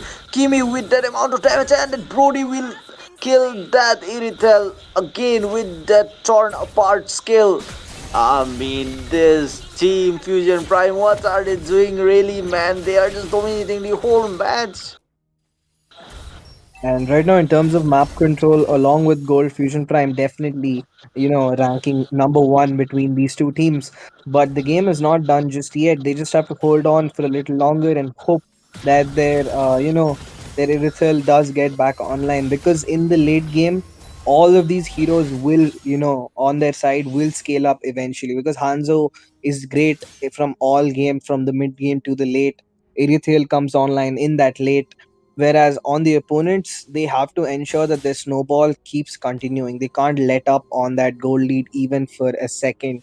All Espada needs is two good team fights or a big mistake coming in from Fusion Prime to turn this game around. But with that being said, Fusion Prime still firmly in control of the wheel as they start up that Lord with movement and vision being given by Espada's roamer and EXP laner. But I guess it's gonna be a comfortable Lord, not much happening. Everybody's scared of Chip's portal. Yeah, of course, absolutely. Who won't be like fearing that chip, that guy popping up from every bush, every portal? He just coming in and ulting on you, and his team are just coming out of that portal, and you are just gonna get killed. So it's natural to be feared by everyone. I mean, Chip, yeah, look at him. He's just teleporting here and there, and yeah, the Team Fusion Prime is really doing very well. And it's Suyu going in. I guess there might be a fight in the bottom lane, but no, the team won't be able to get any one of them. Because Ooh, Anya Juxin going in, and that killing spree on to that Suyu. Nice gameplay by the side of Team Espada. Suyu did a really bad move there because he shouldn't have gone there because he knows he can't sustain the magic damage. Currently, there is the re-engage coming in, but they've failed to, hold down to their inhibitor. The first inhib will fall, and with one down, the rule everybody knows is that more will follow. And that is going to be the situation right now. The goal lead once again hitting upwards of 6k. Zujin does pull back. There's a little poke going on here and there, but it looks like mostly this fight is not gonna, lead anywhere. But no, there is a and yeah, re-engage. we can see there is a fight, and Brody managed to somehow with a slight amount of HP, and the Juxin will be taken down, shut down on the Juxin, unstoppable, getting by that Kimi. Kimi with that amount of damage. The Team Fusion Primes, Drone Kumar is proving that Kimi can be played everywhere in the gold lane, in the mid lane. She really is good after the buff. And yeah, we can see the goal lead of Fusion Prime is 7k right now. And the team Espada, I mean, the pick of Espada is really not that good in terms of the team fight because they don't have that amount of like CC onto their side. They only have the Carmilla setup, and yeah, if player is only one player is just getting caught, then it's no use. And yeah, we can see the team Espara have that healer who can go to the backline, but there are still heroes like Badang onto the side of Team Fusion Prime who can stop her. So if they wanna take down the Fusion Prime, they have to wait for the power spike of that Irithel to take down everyone. And yep, I think rather than the issue with the draft, it is more of an issue with the execution from the side of Espada. Because looking at how they're playing, you can see moments of brilliance amongst the dirt too. Because in a lot of these fights, there've been really great setups coming in. They play like a team for exactly like half of that fight, and then it ends up. But right now, the Lord action is going away. Oh my God! Stark stole it. That's Damn, insane. man. That's a 3 level gap, and he's But stolen he that drop. stole that Lord. But he My stole God, that Lord. Bro is that's literally on his class of on his own. He really got that Lord. I mean, his team is right now praising him, saying that, yeah, Stark, you're the only hope for our team. But yeah, there is the Team Fusion Prime coming in. They are just thinking that no worries, even if they got the Lord, we'll just end it there. We'll kill the Lord near the base itself. And yeah, they did that. All the minions are cleared. The Fusion Prime has cleared the Lord itself in the base. I and right mean, the now, amount of aggression the Team Fusion Prime is showing right now, it's like very dangerous. like the tempo firmly in control of at the side of Fusion Prime. They're trying to clear out these lanes, sink the waves, and try to crash and end this game once and for all. And at the same time, Espada is kind of stuck between a rock and a hard place. But technically, they're stuck between their base and that teleport point because you have no idea who's gonna pop out from where. The chip could be roaming anywhere, and if he's there, he's gonna bring the entire Fusion Prime with him. So yeah, while these it doesn't look like Fusion Prime's draft is actually being countered by Espada because of how well Fusion is actually executing it and how much of a miscommunication is existing between Espada. Because right now, the way they're all clumping up together, and that's the last thing you want to do against a chip. You want their opponents to clump up and drop your bloody curse. So yeah, right now in this situation, it's like a very dirty chokehold that Fusion Prime has on its opponents. They're stuck inside the turrets, and the only reason they're getting any gold is because for some reason Fusion Prime is not freezing the way. Yeah, of course, absolutely. They And I guess aren't finally there is they freeze. I aren't think like freezing the land. Even the team, if the team Fusion Prime freezes the land, that's no use because all the inhibitors are taken down. Only one left on the bottom side of the team Espada. So even if the team Fusion Prime freezes the land, the mid and top will come naturally because the minion is stronger than the team Espada of the side of Fusion Prime. It's stronger than the side of team Espada because it's the super minion. Yep, and at the same time, that super minion does give more gold too. So yeah, freezing it is optimal for them right now. They only have the bot side inhibitor on the side of Espada, even and that is at a very low HP. And right now, as we see, the Lord is up, and there's been no movement from Espada to contest this Lord even remotely. Maybe Stark might pull off another miracle. Let us wait and watch. I think he's gone in a little too early. That Lord does get reset. There is the setup. There is the fight. But yeah, Hanzo's body going there, and I guess Hilda will be taken down by that Kimi, and that Hanzo will be taken down as well. Idol will be taken down as well by that Kimi. Only two people surviving, Kimi and that Carmilla, and on the side of Fusion Prime all of them are alive, and I guess they gonna end it now because it's not possible for only two of them to defend it where you have Brody onto your side, and yeah, they are going in. Carmilla has been taken out by the Kimi, and this is a win for the team Fusion Prime. Fusion Prime dominating the whole match. They won this match. I mean, since the early game, they are going all along with the flow. And yeah, as per the draft, like Team Espada lost in the draft. I mean to say, like, if they would have picked something else in place of Hanzo and Hilda, it might have worked because Hilda is a single target hero and Hanzo as well. And when you have a Carmilla, you should have someone to deal damage to the whole team like Gatokacha, or else you can say like Fredrin, because even if you have a Fredrin, it's a good combo with Carmilla, and we can't forget that Alpha as well. They could have picked Alpha, but never mind, guys. People do mistake sometimes, and they learn from their mistakes. And I hope the team Espada comes back stronger next time. And congratulations to the team Fusion Prime. They really did very well. The Drone Kumar, man of the match, got the MVP. Bro literally deals so much of damage. And yeah, this is the seventh match of the day, guys. We'll be back in a short break. After a short break, and yeah, let me remind you guys to join our live stream till the end daily because after subscribe the button, I mean, like, click the subscribe button, and yeah, comment down in the comment section so you can win 1300 diamonds and 2 starlight as well, because there is a giveaway going on by the side of Nodwin Community Cup. So don't forget to do that, and I'm gonna do that as well. I'm just going for that now after this break. So see ya, guys. Meet you again after a short while. Rainbows playing it cool. I haven't felt this in ages, and I know my patience. So won't you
throw my way. I know your name is written on everyone's mind. Your whole show is captivating me, but don't think that I can see right through that disguise. But when you got close to me, you had me falling so hard, baby, hard, baby. Yeah, now I get it. You got heads turning, and you don't even try. Well, would you look at that? My glass is empty, glass empty. How about I get another drink? And welcome back, viewers. We're back to Nodwin Community Cup, powered by Vista, brought to you by Nodwin Gaming Community, with an insane prize pool of 20,000 dias. And right now, we're in the last game of the night. It is Project Castle versus Crispified Drill. Two teams having an amazing performance in the previous round of 32. And I am your caster for the day, Baldudu, along with the talented and amazing Shinryu. Hey man, the last game was really exhilarating, and I'm really expecting some top-notch action for this game as well. We are in the round of 16, and teams have to step up their game. Otherwise, it's gonna be a really short run for them. Otherwise, we are already in the banning phase, and the Farsa as well as the Kalea are being banned. So I think with a new patch coming in, we will be seeing some new heroes getting just targeted so far.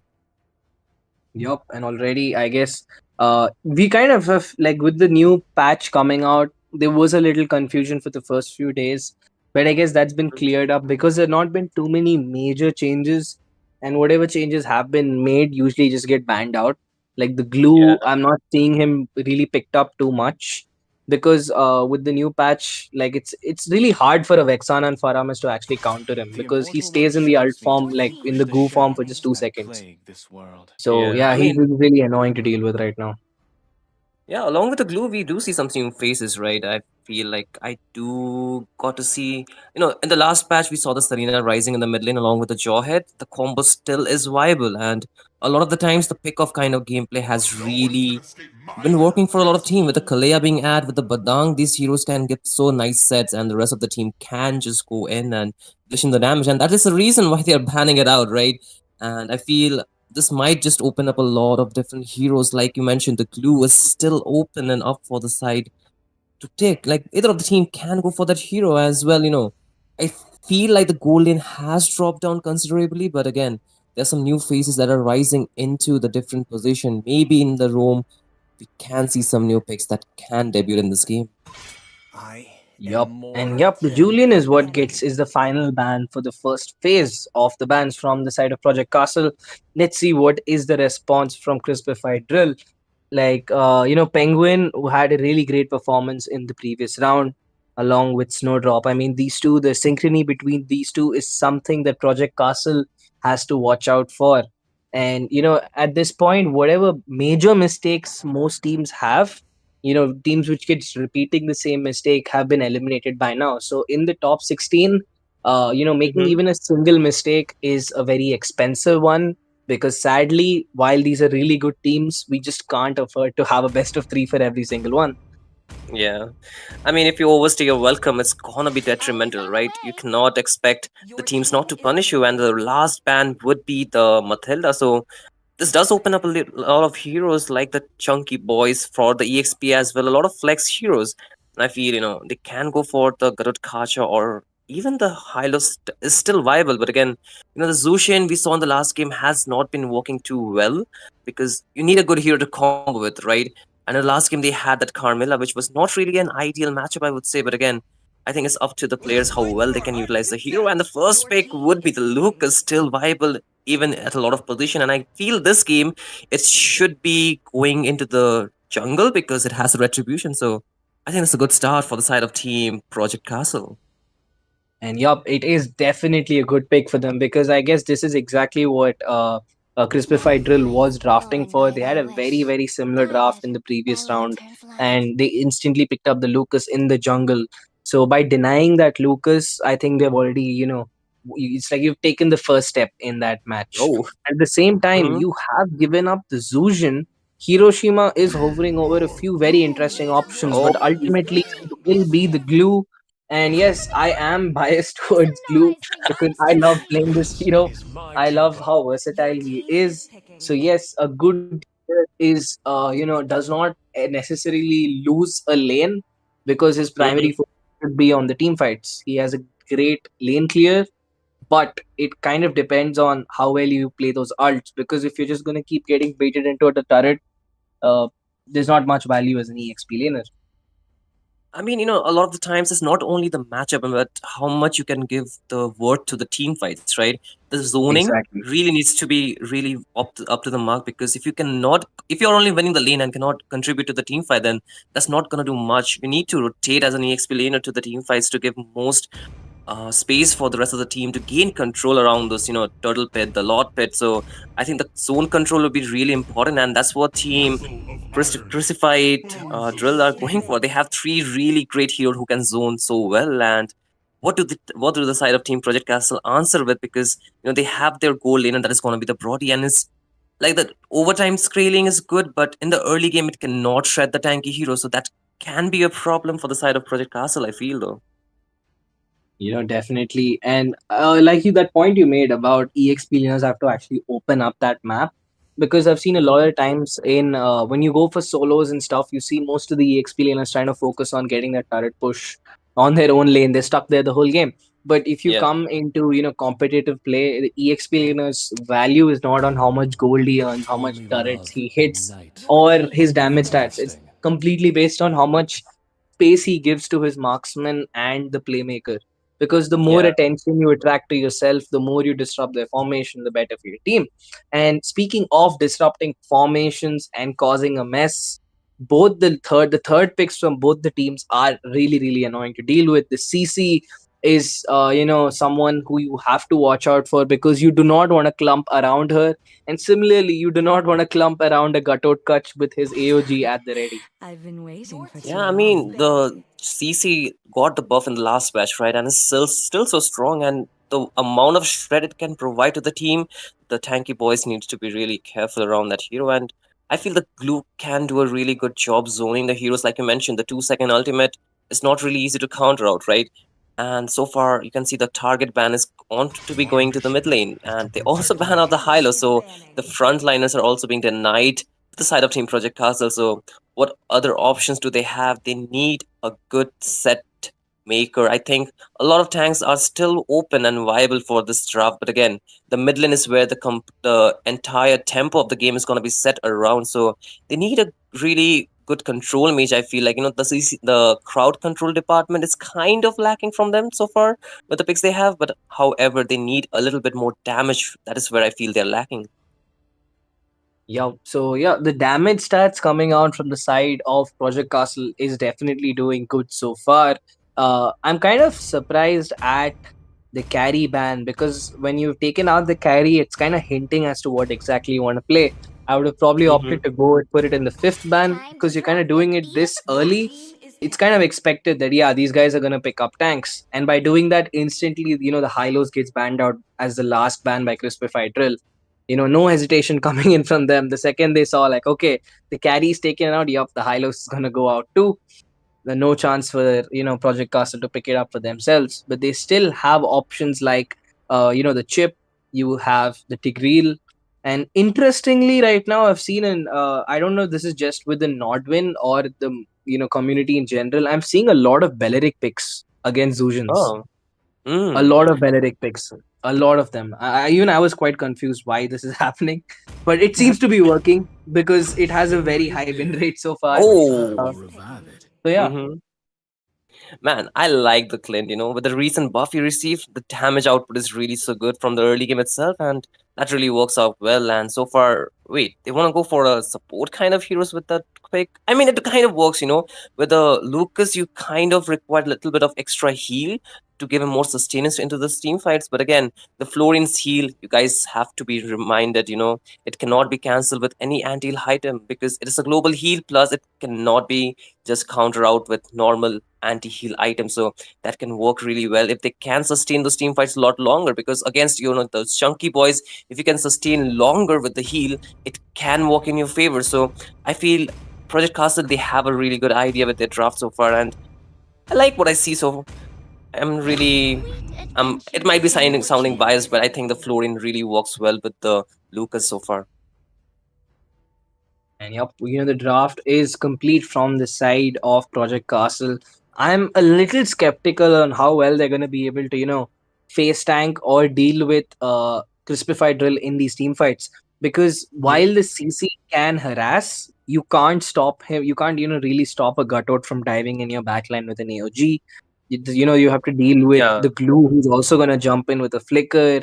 You have the Zuzhin. There is the Khalid, surprisingly. With that Khalid coming up, I think it's going to be a nightmare for Yuri and Augie in the backline in these team fights, because they have to watch out for someone from every single angle. Because at this point, I don't know if I want to play a sprint or a flicker, because I would rather just run away from the fight altogether, because there are a lot of people chasing you. I mean, like you mentioned, right? With a pick like a Khalid, which will not come in this game, however, the flank position that the hero can provide is so well, and they can do the same with the Garud Kacha, right? Even with the glue, he can just go in from the backline and give so much disruption to those position that the other team requires. That's going to be Project Castle, right? Again, the draft has been locked in from both the side. The Martis is just going to round up the draft for the side of Team Crispified, I believe the name was. But again, that is just going to be on paper, right? The execution is where the entire game is going to be, played around. But again, guys, if you're looking at the screen, you can see the caster deck. This is going to be Baldudu.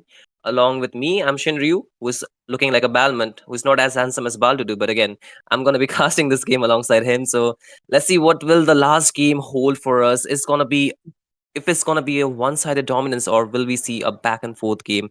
But again, guys, welcome back to the Nodwin Cup. This is Nodwin Community Cup. This is going to be the last match of the night. And Baldudu, what are you gonna give a prediction for this match? Which side do you think has a better draft this game? Well, while I love Lucas and CC, and my glue bias is there, but apart from the glue bias acting up, I do prefer the draft coming in from Crispified Drill. It is a lot more rounded out, because if you see in terms of engage, the primary engage that Project Castle has is actually a false engage or a poor engage coming out from Crispified Drill. That itself is allowing Crispified Drill to really set the tempo, because you can't expect the Lucas to start the turtle by himself without having zone, and you have nobody you can effectively zone out those many frontliners in the early game, or even the late game for that matter. So in terms of that, Crispified Drill on paper is having the better draft, but in terms of execution, I think that is what makes and breaks teams in these tournaments. You could draft the best, but if you don't do well, it's over. But damn, what the hell? I just spoke Yeah. for a second and we got a first blood already. Yeah, I mean, crispified grill already getting the first blood, so they have an early engage. But again, there's a skirmish going on. I think both the teams would not want to engage any further. But again, you can see the Zushin with her control was able to bot back the Garut Kacha, but there is no follow up. Sorry, it was the Cho. Who it was? It was the Lucas. I'm sorry again.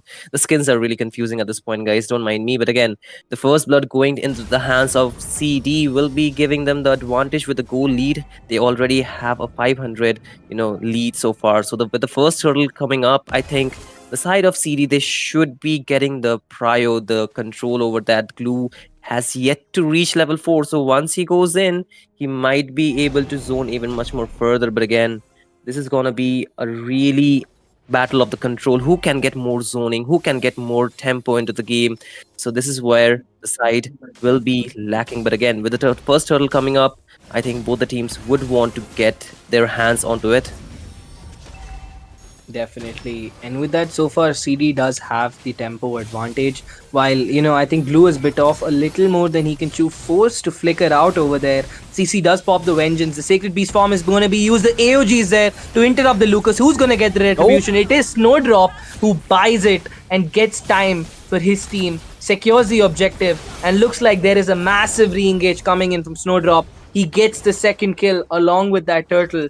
And CD definitely leading with this tempo right now. And that is not what you want to do against a Martis. Give him early game kills because he's really a snowball based hero. And again, you can see the purple buff Grand Theft is already being there, and they will be able to they will be able to successfully steal it away from the hands of the Lucas. So again, this is gonna be more resources being denied, so the goal lead will just going on further and further at this point. And I think the next point of contest would be the goal lane. As you can see, the Garud Kacha already being spotted, taking in a lot of damage, but still survives. I know, I mean, pretty interesting. And yup, the Zhujian being a menace once again drags back Brody into his misery. Lucas forced to ult out of there as fast as possible. And Yuri decided to give them the backup they need, but he's like, he has to take the safe side. You just cannot walk through that death zone without being punished for it. Yeah, I mean, that's the power of the Zushin. You won't be able to just get out of the control with just a Purify, right? And that's gonna be a really exploitation that is gonna be taken advantage from the side of Team CD, because they have so many engaged rules. And again, just as we just, take our eyes from the bot lane, there's another kill that's gonna be taken down from the side of Team CD. That's gonna be CrispifiedDryll, and again, Brody dealing a lot of damage. There's the AOG.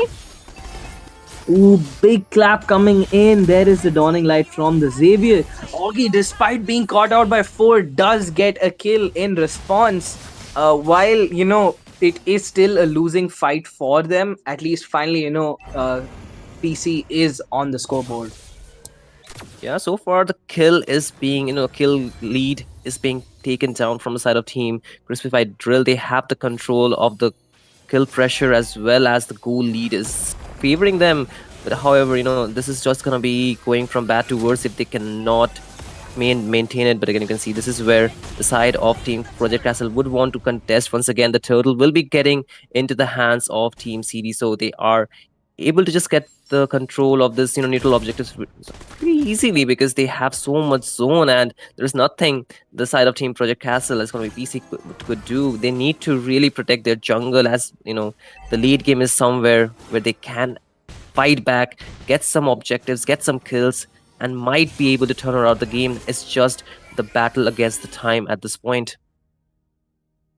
Definitely. And Clint is trying to be a menace right now, but despite the goal lead that he has, he still needs the follow-up from the Zhujian. But there is Zhujian with the dive, the soul flare with the lantern, being a menace. The AoE is going to be used up. He expected a dive onto the Zhujian, but it's not going to happen. The Torn-Apart memory does connect, is not enough to give them what they need, as Cornifex is going to do the cleanup, picks up 2, and he wants that turret along with. It's just going to be Florin, surrounded by 3 people, being ganged up. She has the protection of the turret, forced to flicker out a really brilliant usage of the flicker, but she will eventually get caught out, giving a killing spree to that Clint. The team fights are coming in so clean from the side of Team CrispifiedDryll, and they're just taking advantage of the fact that they can utilize so much zoning as well as the control of their heroes, right? And at this point, they are not really stopping anytime soon. The Martis really is online from getting all those kills, as well as you can see the Dawning Light once again being used, but the Retribution will be helping him secure the purple buff.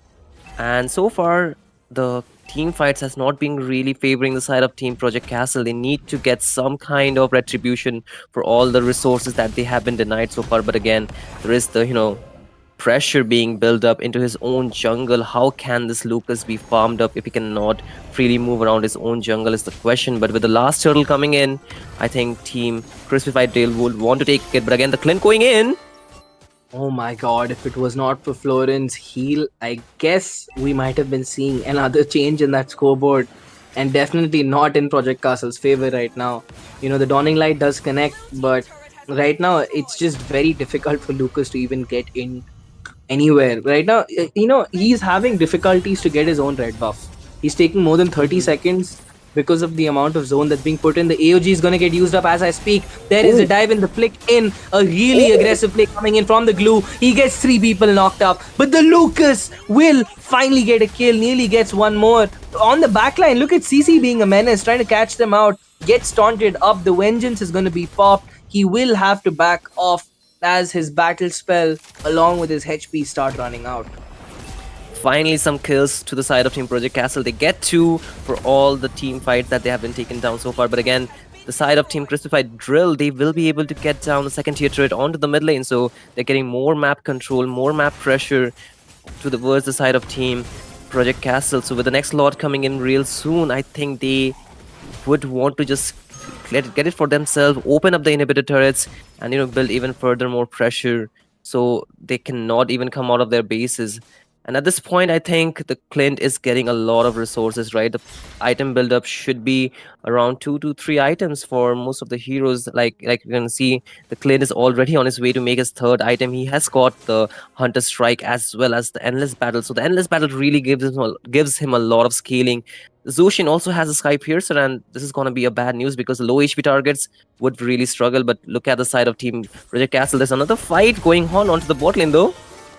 Ooh, that is the set, but it's looking less of a fight and more of a slaughter right now with the gold lead, shifting in the favor of. I don't think it's shifting; it has shifted definitely in the favor of CD, because a 7k gold lead within 9 minutes is an insane number.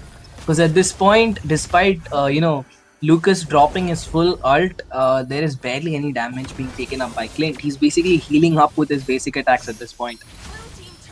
Yeah, I mean, they do have a lot of pressure, but again, if the late game comes into the play for the side of Project Castle, the Xavier can do a lot in, right? The damage scaling is really high onto that hero, and with the stun as well as the continuous spam of his skill, things can turn around. But again, that's the winning condition for the side of Project Castle, and which is Team Series trying to deny at this point.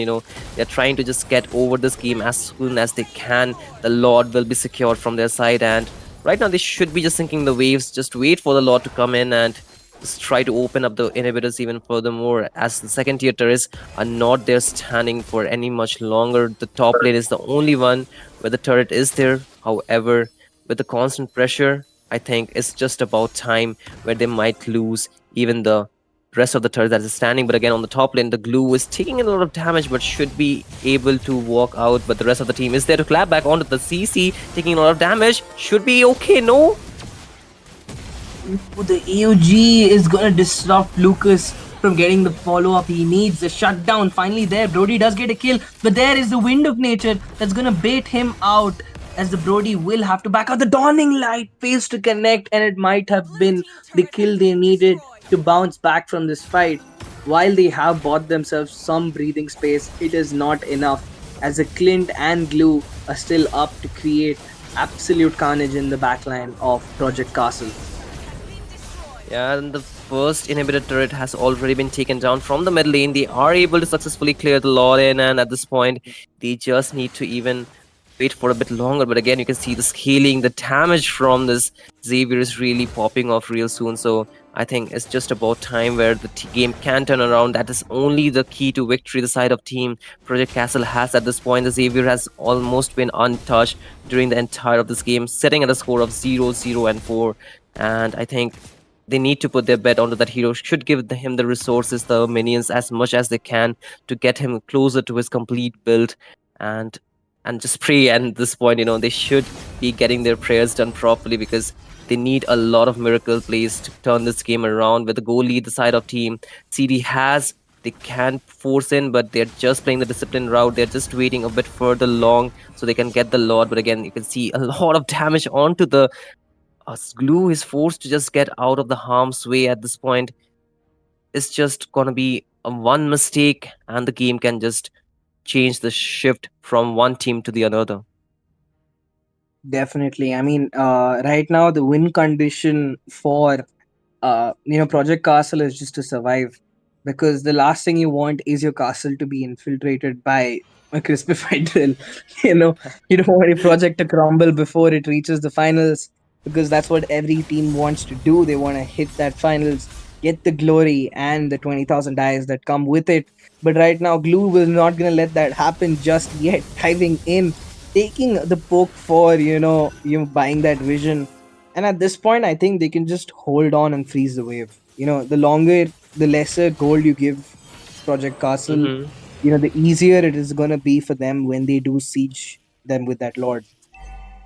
That's absolutely correct. They need to deny as much as they can, but again, with the Lord coming in, this is gonna be an enhanced Lord at this, level 2 Lord, which is gonna come down crashing from the mid lane without an inhibitor. Is gonna be a bit difficult. However, they do have a good clear with the Xavier as well as the Brody. They can clear out kind of fine, but again, with the pressure, with the zoning that the side of team CD can provide, is gonna be really difficult. But again, you can see the purple buff was being contested, and CD, they will be just putting the pressure for them to back out. And Project Castle, they will be confined inside their own base and just have to wait for the Lord to come down from the mid lane and just be able to defend it as long as they can, because time is really something they need to buy. And with the rest of them waves also crashing in, it's a good sync coming in. Let's see if they can clear it out or not. The Dawning Light already being there to chunk the HP low, but there's AOG. A big play coming in right now. It might just be the end, but they're still holding on admirably. Lucas trying to get that huge knock up, getting those stacks. He's gonna get pulled back. The Dawning Light gets the kill onto the Zuzhan, but the Clint is gonna hit the base, sieging that crystal, and along with that, Project Castle will eventually just stay a project as their dreams will crumble along with their foundation. As CrispifiedDryll will be our final quarterfinalist. Damn, no matter how high your walls or how high fortified you are, a drill is enough to just penetrate through that. And that's what Team Crucified Drill, they showed in this game. Their draft was at most superior, as well as their execution really top notch, not committing too many mistakes, and was able to constantly taking advantage of those team fights, able to push in those turrets, able to take down those objectives one by one, not really giving too much room or resources to the other team. And they played their cards right, they did their work perfectly, and that's why they get the reward as a victory in this game in the round of 16. And congratulations to them for making it to the next round. Unfortunately for the side of Team Project Castle, they fell short. They could not do the impossible, and they had to finally crumble, like you mentioned, Balderu. So that was a really one-sided game, I would have to say, right? Yup, definitely. And before we do sign off, you have to give a shout out to Shindri because he's a lot mature than I am. I did want to say something about a drill, but I'm not mature enough to do that. So he handled Hey. that much better than I would. Hey, hey, hey, I'm man! not Don't put me under the bus. Don't put me under the bus no, like that. I'm not. I'm not mature enough to not giggle when I say a drill and a castle. I just can't. So yeah, with that, Project Castle's dreams have been shattered. But a great showing from them, a great play coming in by Yuri, despite having all that CC and pressure. They were under. A great job by the Xavier to not have a single death under all of that. So yeah, a good job from Project Castle, but the draft is what failed them at the end of it. Yeah, I mean, if they had some bit more time, things could happen different. Unfortunately, they could not reach that point of time. But again, that was an amazing game from both the sides. Congratulations to all the winners of tonight, and of course, congratulations and thank you for all the viewers for joining in tonight. And we really are, in awe with your presence and love the support, love the energy that you guys provide in the comment section. So do join in for tomorrow as well, because the matches are gonna get much more intense with the next round kicking in. And this is gonna be Nodwin Community Cup 5, and this is powered by Vista Gaming as well as brought to you by Nodwin Gaming Cup, Nodwin Gaming. So guys, this was the last game of the night, but the action would not end right today, right? Because the games are just gonna get even more better, more intense from tomorrow, like I mentioned. So don't forget to join in. Don't forget to like, subscribe, and share the stream so your friends can also watch. And see you guys tonight. For right now, we will be signing off, and see you guys tomorrow.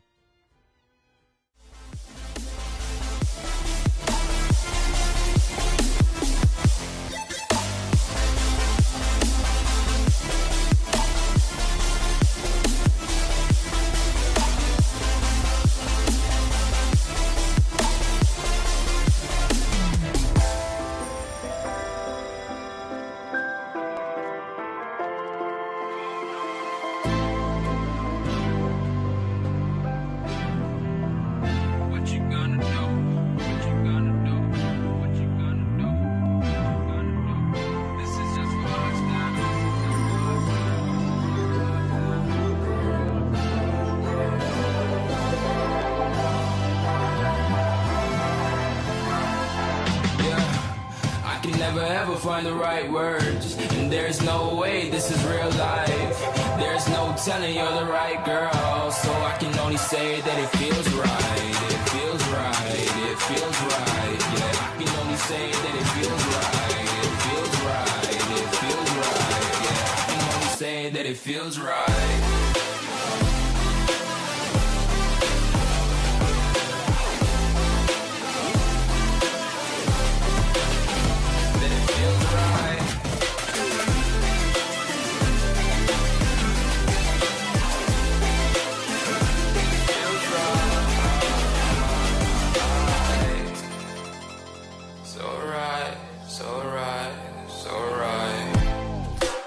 Going with the gut, never had a doubt, felt like this is just a must. Put me in perspective, I'm the deepest in the cut. Everybody tuning in, but this is just for us now. We know I ain't ballin' yet, hoes wanna holler, oh no, I don't call them back. Girl, let me see you hold it down, we gon' have a blast. Cause I just wanna know what you gonna do with all of that. Ain't gotta say a word, I know what's up, you can have it all. Watch me rip it off, I'll admit it, you got me feeling hella loved. Even when it's going down, know that we gon' live it up. Young shot caller, always been a baller. Know that you the one, I can feel it in my heart, yeah. Won't stop charging me, go and come harder. I can see you and I, way beyond the stars, girl. I can never ever find the right words. And there's no way this is real life. There's no telling you're the right girl. So I can only say that it feels right. It feels right. It feels right. It feels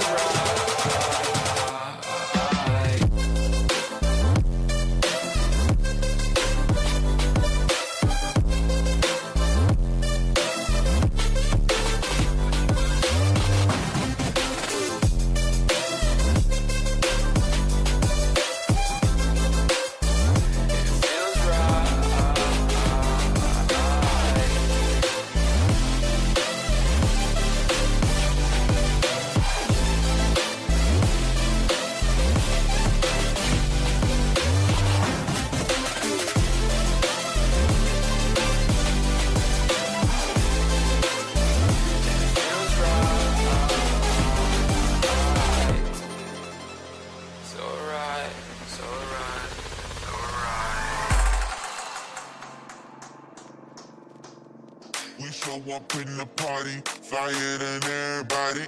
We show up in the party, flyer than everybody. We show up in the party, flyer than everybody. We show up in the party, flyer than everybody. We show up in the party, flyer than everybody. We show up in the party. We show up in the party.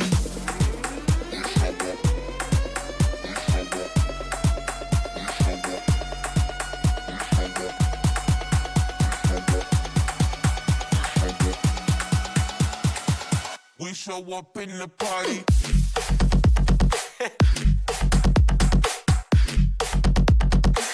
We show up in the party. We show up in the party.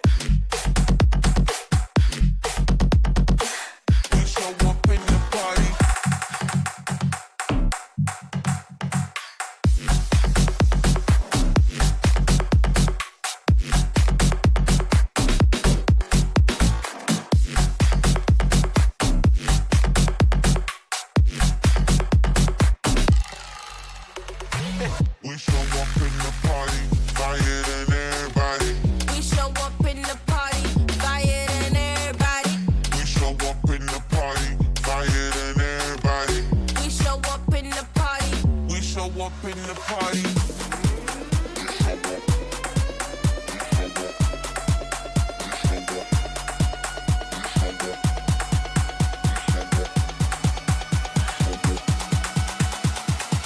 We show up in the party.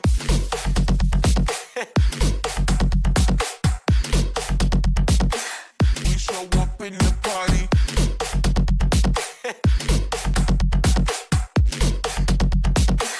We show up in the party.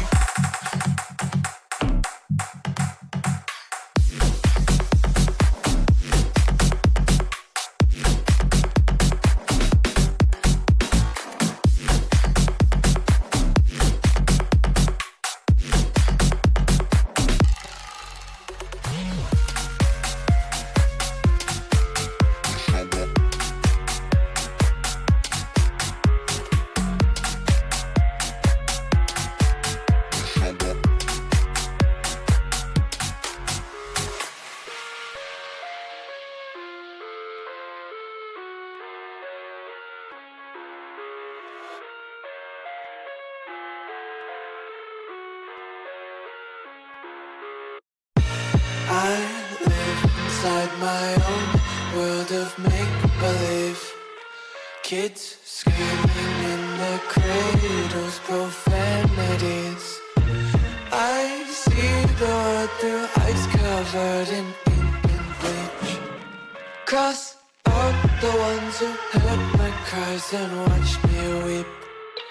I love everything. Fire spreading all around my room. My world's so bright, it's hard to breathe, but that's alright. Hush.